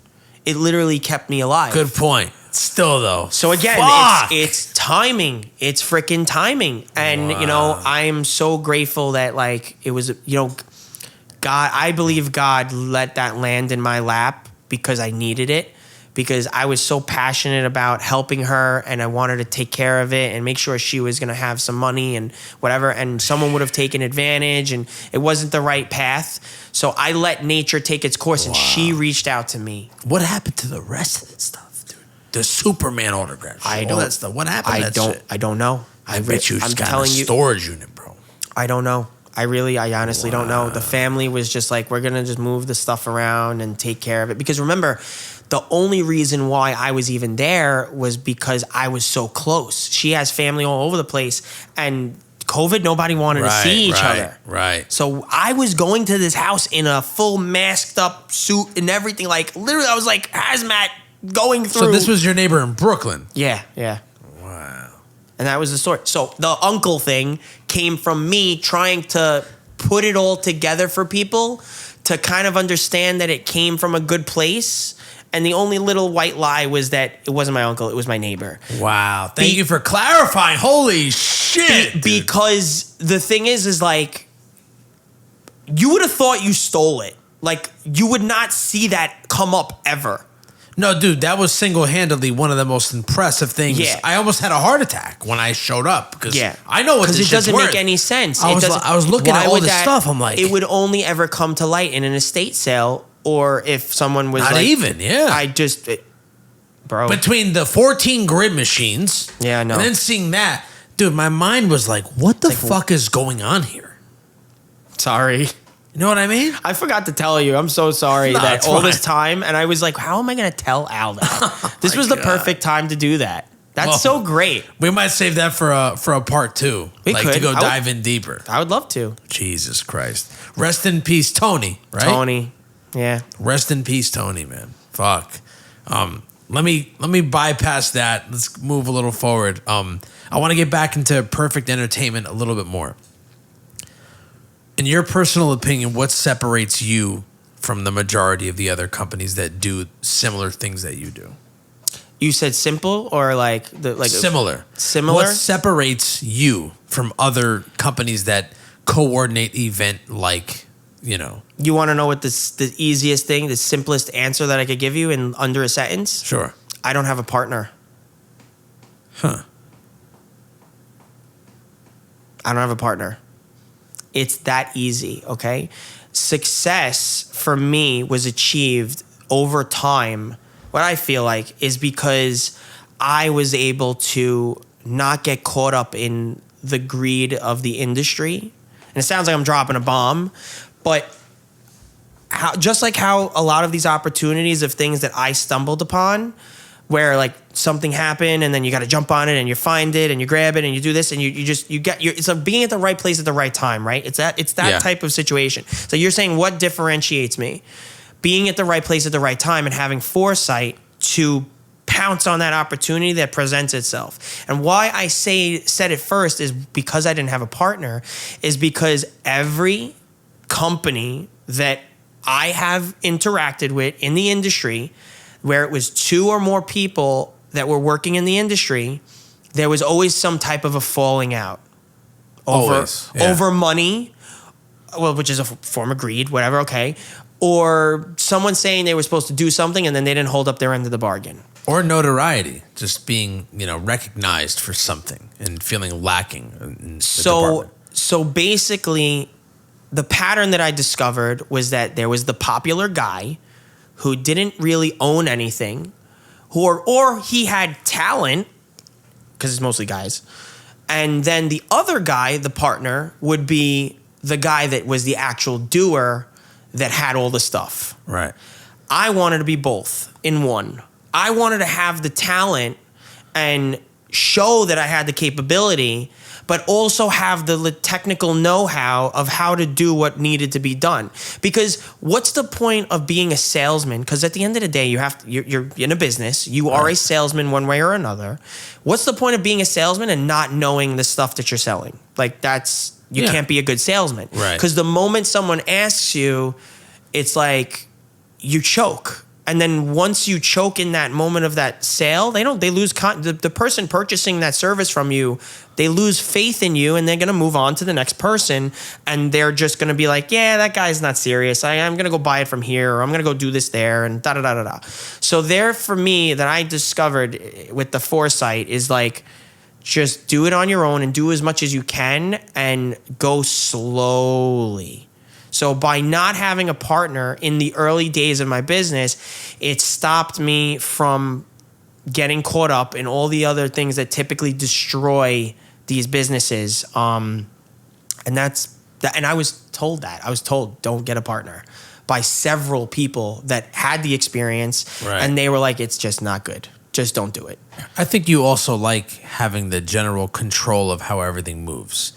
And I can relate to that to a degree. When you have total control, creative control, and just control in general of the situation, it's going to come out how you envision it. Correct. So that's really important. It can make everything harder for you, because if you're the only one taking control, you could use the helping hand, but the problem is sometimes when you let the other helping hands in, they alter your vision and your control, and then it becomes so it's almost better to stress yourself out than to do if you're able to.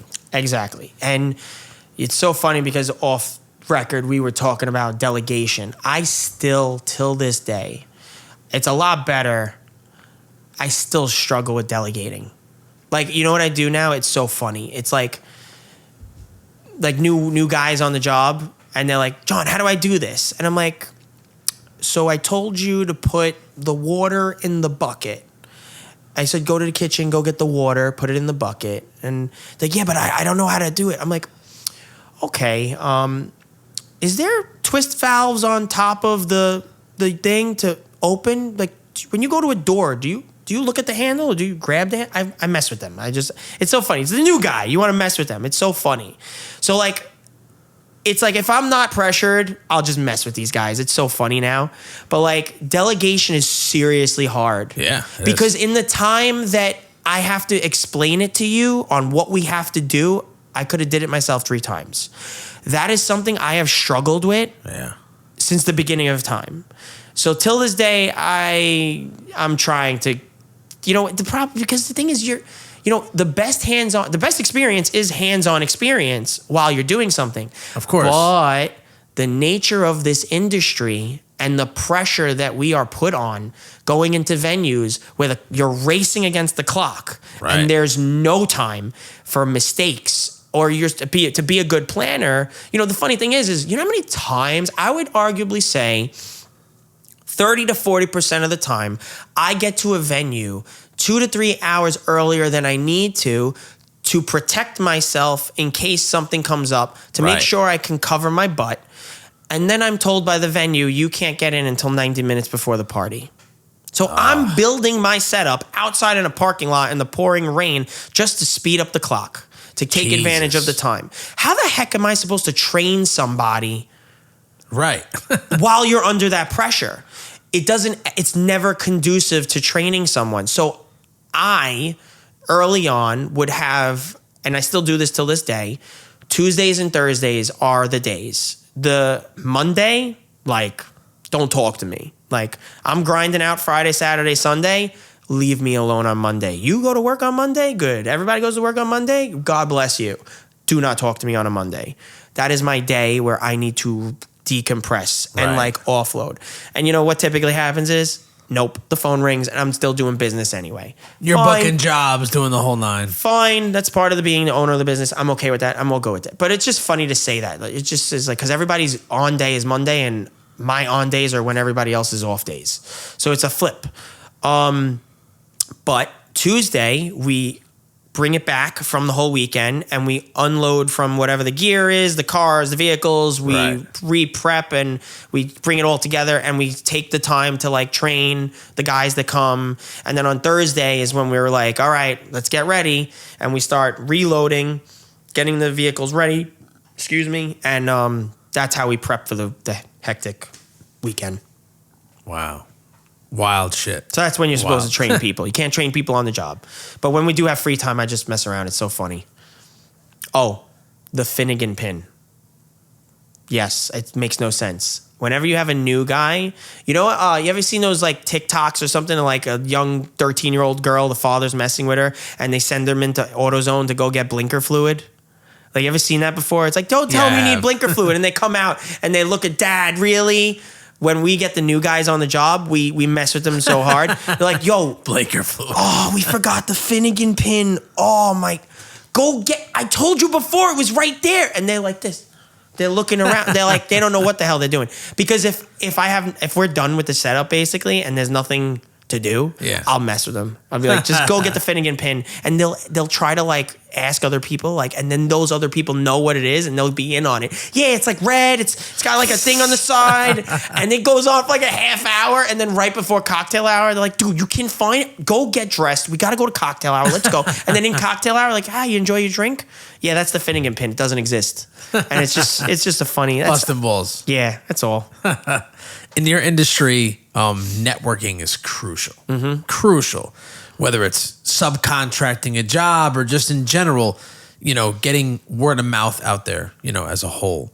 Are there any particular environments that you purposefully throw yourself into to network and that benefits your business? And also, how important are business relationships as a whole to you?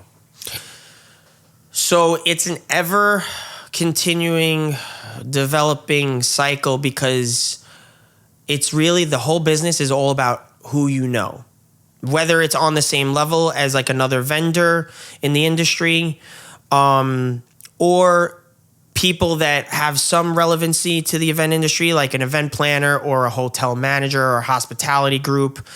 Those are people that are really good with relationship management, but the issue and struggle that I've had over the years is defining the line between competition and people that are like your peers in the industry that you want to help out. Makes sense. So with respect to relationships, it's constantly changing because someone could be your best friend one day and 2 weeks later, it's like your mortal enemy. And it's all because of money and payment. And I think the problem with this industry with respect to that is everybody has a different way of doing business.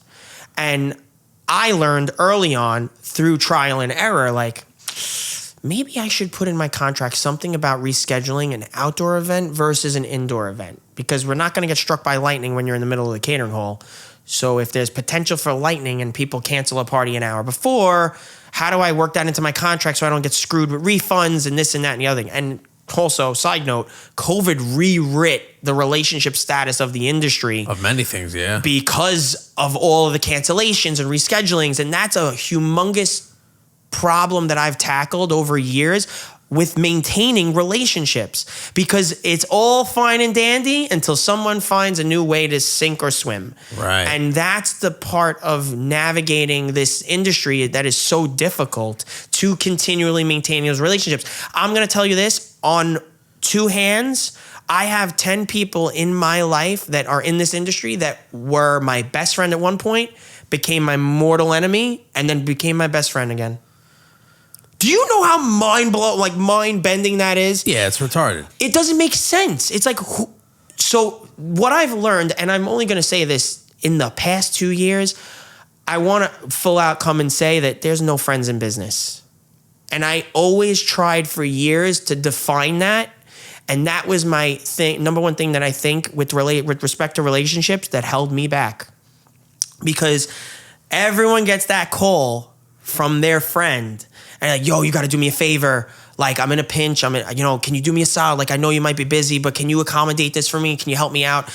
And then you get but I only have this much money. Hold on a second. Right. So I have to do this mind-bending mental framework of like, okay, you called me because I'm your friend, but then you're also asking for a favor.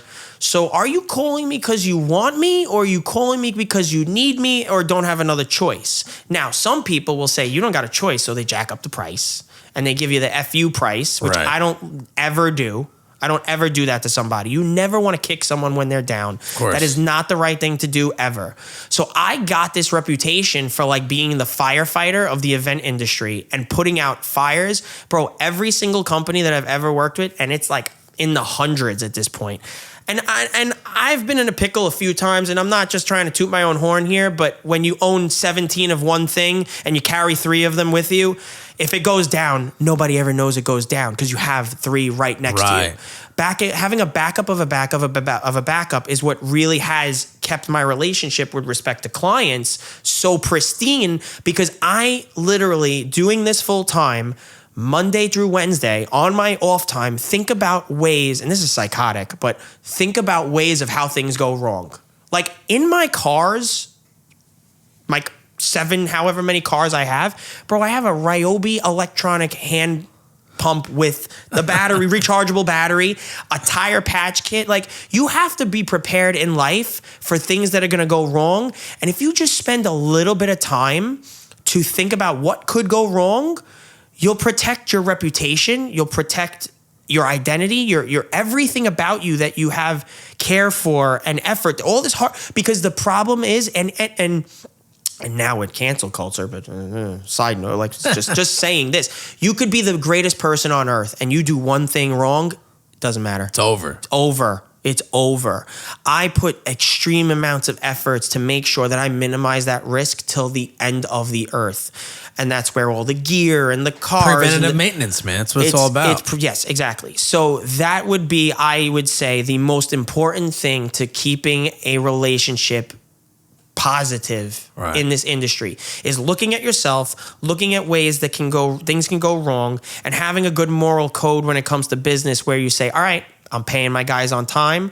I'm not going to wait. I'm going to have contracts that say I get paid in full. Like all my contracts must be paid in full 2 weeks before. Why? Because I can't tell you how many times I'll do events for other companies and I'm friends with them. They give me a lot of work, whatever. So you're chill with the payment thing. I can't be paid 2 weeks in full by another company when I'm doing a subcontract thing, because they have different plans with them. Plus also, when you do subcontractor work, like, no one's going to pay you when you didn't do the job yet.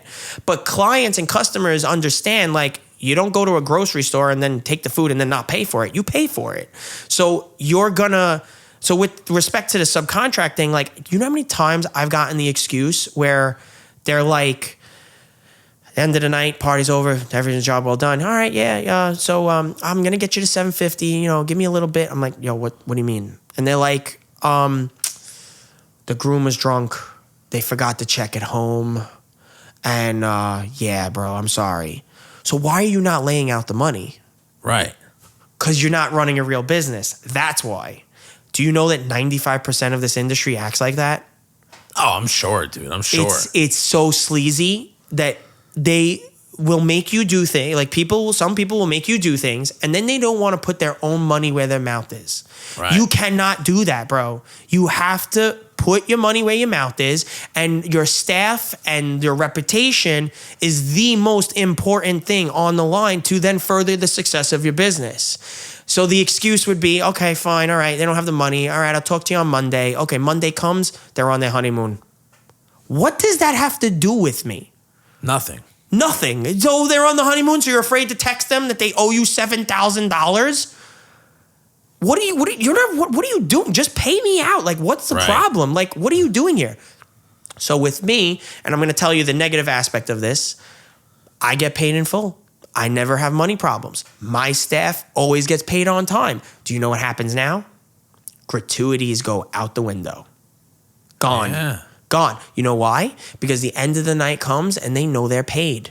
So they don't take the extra step and say, they did a really good job. Let me hit them off again. They don't do anything. Yeah, they're that's drunk. true. Yeah. They're drunk. They don't have money. They're not keeping thousands of dollars in their pocket. That's also why I do it. I'd rather have the security of knowing that we're paid rather than be the cool guy. Like, yeah, don't worry about it. I'm going to take care of you. We're all good. Da, da, da. I've always been hard on the numbers. So do you factor the theoretical gratuity in your price when you give it to them? I actually don't. No, I really don't count on that at all. Because if there are different types of people that will think to say, hey, they did a great job. We have to take care of them. And I've been in really weird situations where they're like, there's like 3 different types of clients. There's clients that love you so much, they've been paid, and they'll come and they'll with a blank check and they're like, so what do I need? I'm like, whoa, what do you mean? It's like, your crew did amazing. What should I, what do you suggest? I'm like, whatever. That's on you, yeah. Whatever you want to do. I'm good. If you want to take care of them, take care of them. I don't need extra money. I'm the owner of the company. What am I keeping gratuity for? So there's 2 protocols when it comes to gratuity. What typically happens is, a client will come to you at the end of the night, give you an envelope with extra cash in it or something, and then I'll disperse that amongst the whole crew and give it to them, and that's it. The only time I keep a gratuity for myself is if I get 2 separate envelopes, which happens a lot, believe it or not. I'll get one that says DJ on it, me, and then the other says crew or MC if I'm only working with another person, and then that will get split up between the rest of everybody. And that's it. And that's just how it really typically works. But again, talking about bad things that happen, I have a clause in my contracts now that it specifically says gratuities are appreciative but not mandatory. However, if an event is longer than 4 hours, we expect, this is better wording, but we would hope that our meals are covered. Dude, I've literally had clients that are so nice, sweetest people in the world, and they forget because they didn't go to their final meeting with the venue, and they forget to tell the venue how many vendors are going to be on site, and they never paid for the vendor meals. And some venues like to do nice things, like they charge you half of the normal plate for a party. Bro, I went to a cocktail hour once in Connecticut. Me and my crew, we finished setting up. I'm like, all right, guys, let's get dressed. Okay, get dressed. We go to cocktail hour. Bro, the maitre d' comes running from across the room out the kitchen doors, and they point like this. They go like this with their finger. They come to me.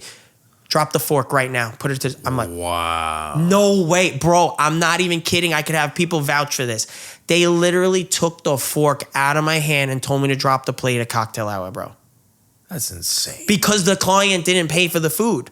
Do you know how infuriating and embarrassing that is, that you're kicked out of cocktail hour when you're a working vendor? Bro, some of these places don't even treat you like you're human. Wow. And relationships are so important. And the last thing I'm going to say, and you can make next topic or whatever, but I specifically dictate my response and attitude towards you for the remainder of the night based on how you talk to me the moment you introduce yourself to me. Right. And I'm going to tell you who this happens with the most. It's not the maitre d'. It's not the client. It's not a worker. It's not this or whatever. You know who it is? It's the photographers and the videographers. I've been wanting to say this for so long, I can't even tell you. Photographers and videographers, you know what they do? Well, not photographers, videographers mostly. Because photographers are chill, they're fine. All they want to know is like, can I put a light here? And I'm like, yeah, bro, do whatever you want. Put the light box, whatever, set it all up, it's all good. Okay, cool. The videographers are hilarious, bro.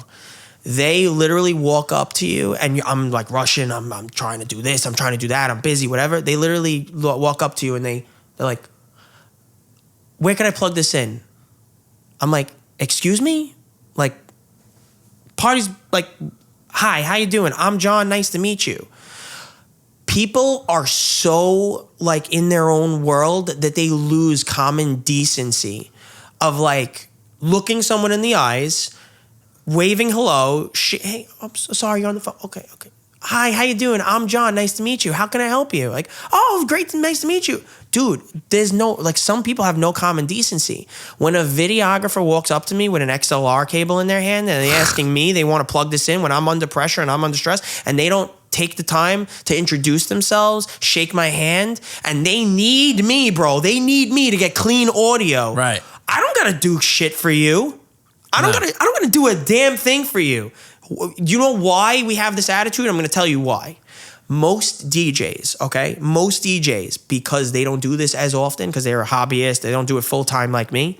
Most DJs are chill, relaxed. They're not gonna like be crazy on a video guy because he didn't say hello. Do you know why I am? Ask me why I am. Why? I've had this happen twice where videographers walked right up to my sound system, plugged in their jack, and fried my whole amplifier right on the spot. Without even asking or Without anything. even asking, they shorted whatever, they touched an electrical cable and they plugged it in, boink, fried the back of the whole unit. Now I'm down a sound system 10 minutes before intro. Could you imagine? Yes. Because someone wants to plug into the through output on one of my speakers. I haven't seen that in a while where they deliberately just try to do it, because the safer way of like a more timid type of video guy will just put a microphone in front of your speaker on a stand and then they'll introduce themselves at some point in the night. But the hilarious, bro, one for me with talking about relationships and how you keep them safe and kind and nice and prolonging. You don't just walk up to somebody with a cable in your hand and say, how do I plug this in? You introduce yourself. You start with the basics. And if you go that way, go that route, you'll never know where it's going to wind up. You could become best friends with someone for the rest of your life, all because of that first impression moment. And I really pride myself on keeping it real like that, because that's, what else is there to do? You also are a videographer yourself, though, too. You also offer those services as well, right? We do everything, bro. I'm a chameleon. I do anything.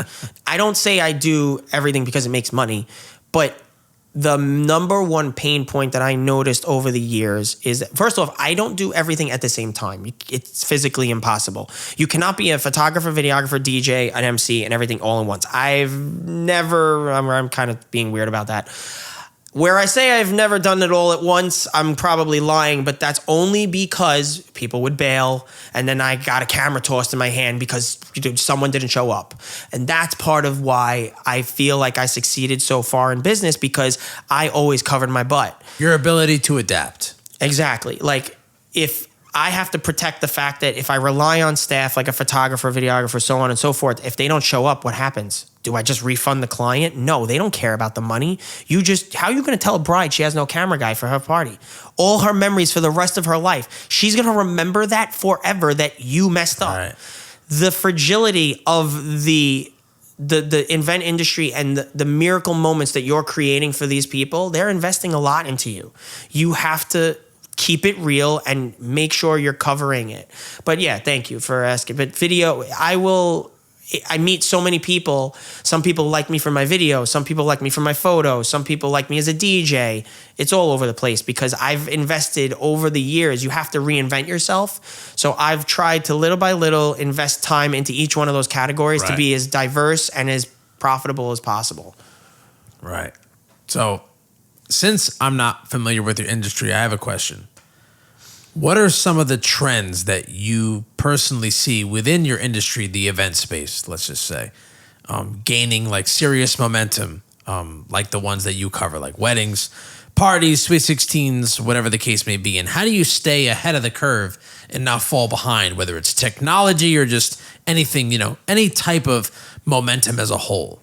So you know how like Apple's like never really the first to everything? They kind of like wait a year or two. They like a look and see type of thing. And then whatever product they do, it's like the it product. Like it's legit. So part of me actually, there's a benefit to being first to something. But in the event industry, like it's been there. It only becomes popular because of social media. Like trends are happening faster now because of social media. But I'm going to be honest, I'm not actually actively searching for new trends to be the popular You want them guy. to be solid first before you dive. Because if you keep diving, bro, you run out of money. You can't afford it. I get This it. stuff is so expensive. The biggest trend that is still going, which I actually waited the 2 years. I was like, nah, bro, this is gonna be such a fad. This is not gonna last. Like, forget it. It's not gonna last. And I was wrong, but I still wound up benefiting from it because there's two reasons, but it's the sparklers. You ever seen the cold sparklers? They launch from the ground and it's like it's an indoor firework type of thing. So like that's been going on since 2018, 2017. I don't know. It's what's really the way that the trends work in the industry is it trickles down from concerts. So there's an effect in like a big production from a high label artist. And then slowly but surely the technology will trickle its way down into like the wedding market. And then it goes even further than that. And it goes to the lower budget end market. Like trends that have happened I jumped in I think 2022, the 360 booth. So there's like the platform. I remember, yeah, you have it. I see plenty of your videos. I jumped in the 360. I actually jumped in like, I saw it and I was like, oh my God, this is going to be a hit. Like, this is going to be shmoney. I not even jumped in like 6 months in because I knew that it was going to be a hit. It's been a freaking hit. So the sparkler thing, I waited 2 years because they were really expensive, bro. They were stupid expensive. Really? $2,800 a piece. And then you needed 4 of them. And then the powder for each time you did it then was like $60 a bag. It's like titanium granules that are fine that get spit through a grind wheel and the grind wheel spits it out and then the spark of the grind. Really? That's how it works. Titanium powder has like not a flash point, but it's just the heat. It's the action. Yeah, I see you've been using them like the gun. The sparkler gun's a whole new thing. That's even cooler. Now they put it in a gun form, which is hilarious. It's so funny to do that. Titanium, huh? But that's the cool thing about the event industry. Anything that's a consumable item, like, oh my God, we didn't even talk about CO2. Yeah, like, no, that's a big I'm thing. known as CO2 Johnny, bro. I know that. Like, I have hundreds of CO2 cylinders to the point that like we make so much money on the CO2 that because people can't get it last minute. So like we refill every DJ like when they need CO2 and they call, bro. They forget they add it on as an enhancement 2 days before the job. And like, Johnny, I need CO2 but I don't have time. Can I pick it up? So you make money off that? Side hustling CO2? That was a side hustle, bro. That was a side hustle that is a literal full business, co2foryou.com. And you can, as a nightclub promoter, as a restaurant. Wait, that's your site? Yeah, co2foryou.com is my company. I embroidered neoprene sleeves that are meant for scuba gear.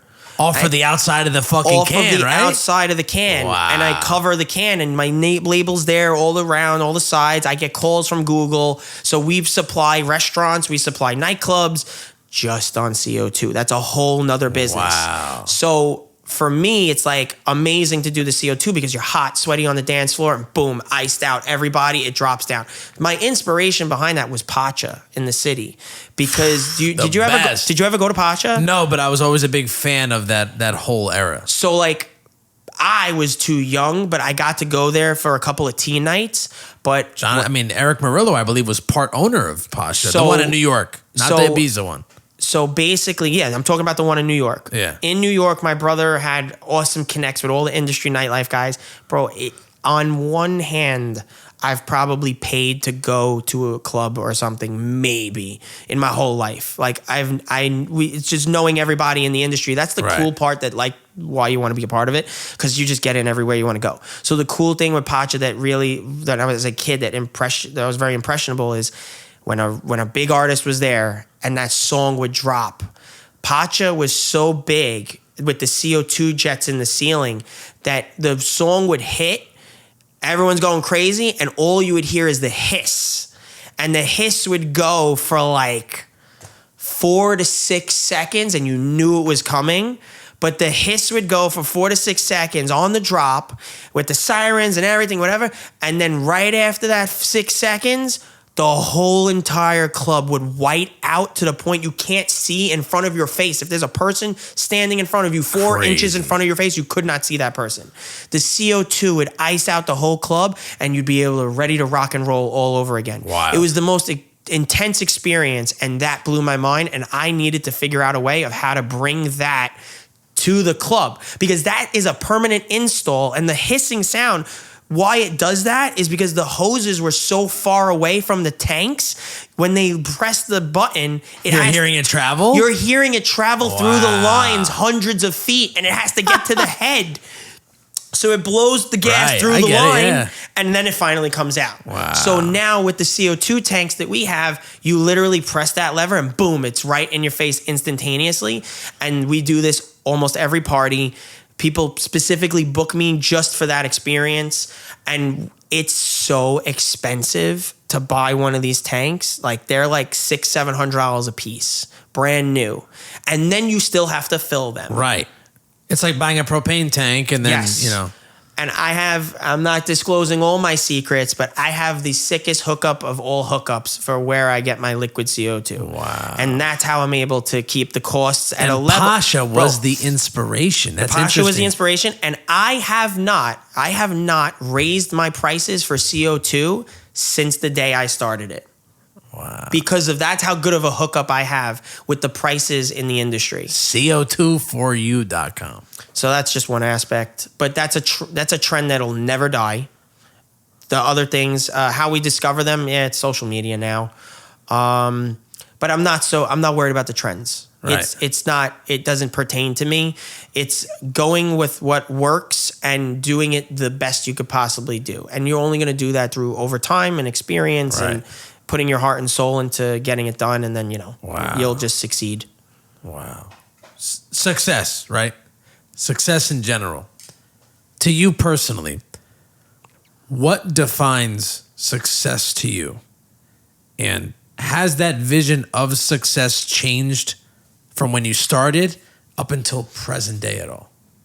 Absolutely. So when I started, success to me was self-centered and wanting to be like other people instead of being yourself, and also having things and wanting this, I gotta get this, I gotta get that, I gotta da. Because you get caught up in whatever trends and the other, it was a fine line for trying to figure out, if I have this, does that mean then I made it, or I do this? You know what it is? It's now being in your early 30s, you're never making it. There's no I made it. It's like you just learn to live every day and make sure things are just okay. Like I'm at that point now where like, all right, we've did this, we've did that, and now we're really feeling like, okay, we're somewhere. Like, and I say we're because my definition of success for me, even from when I was younger, a big essential part of what I would make me feel like I became successful or are actively successful is we're. Like I would say to my friends, like, guys, like I promise one day, like we're going to be doing so much work and everyone's going to eat and everyone's going to make money and everyone's going to have a good time and we're all going to do this and we're all going to do that, bro.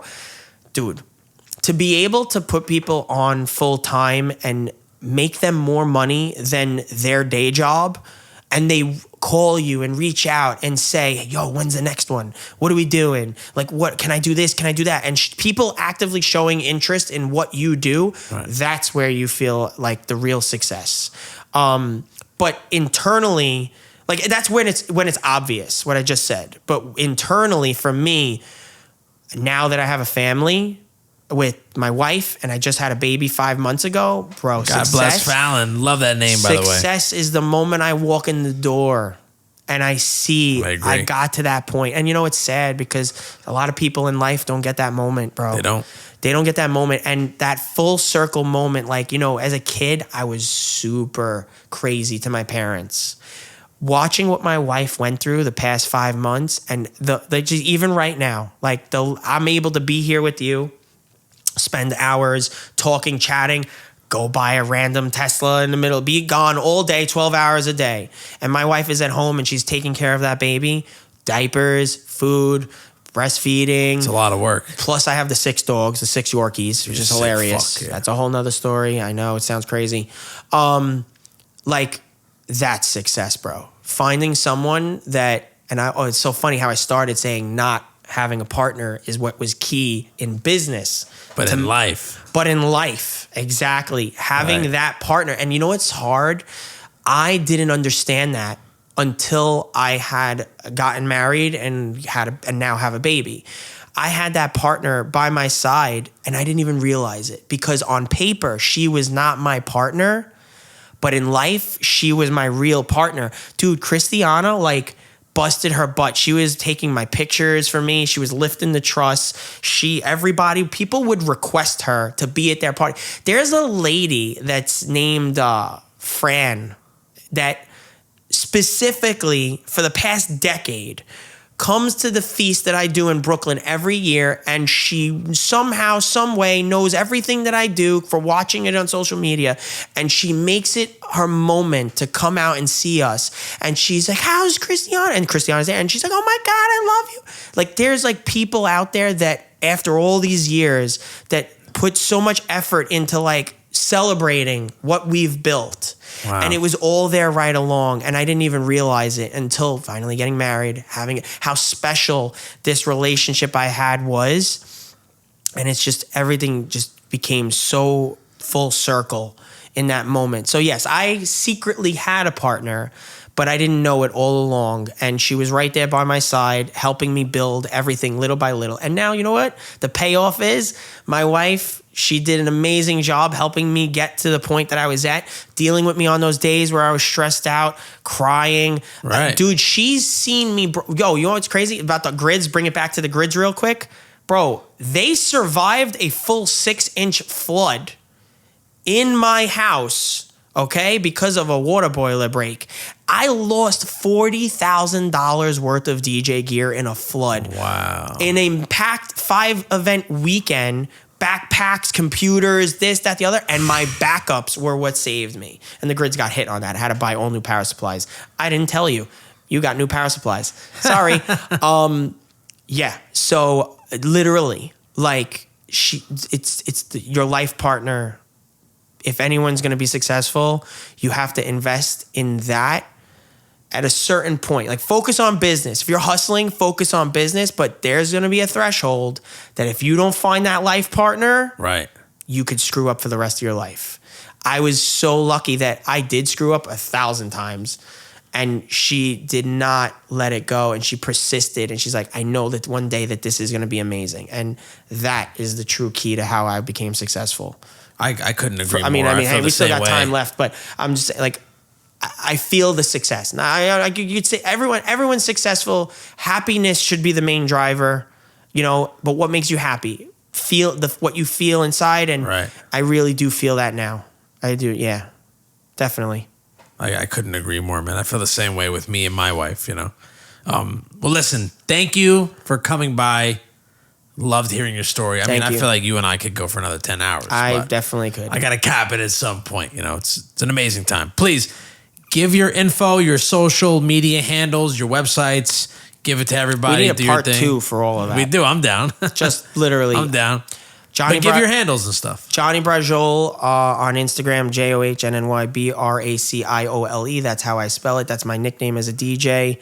PerfectEntertainment.com is the website for production, anything wedding related or any parties.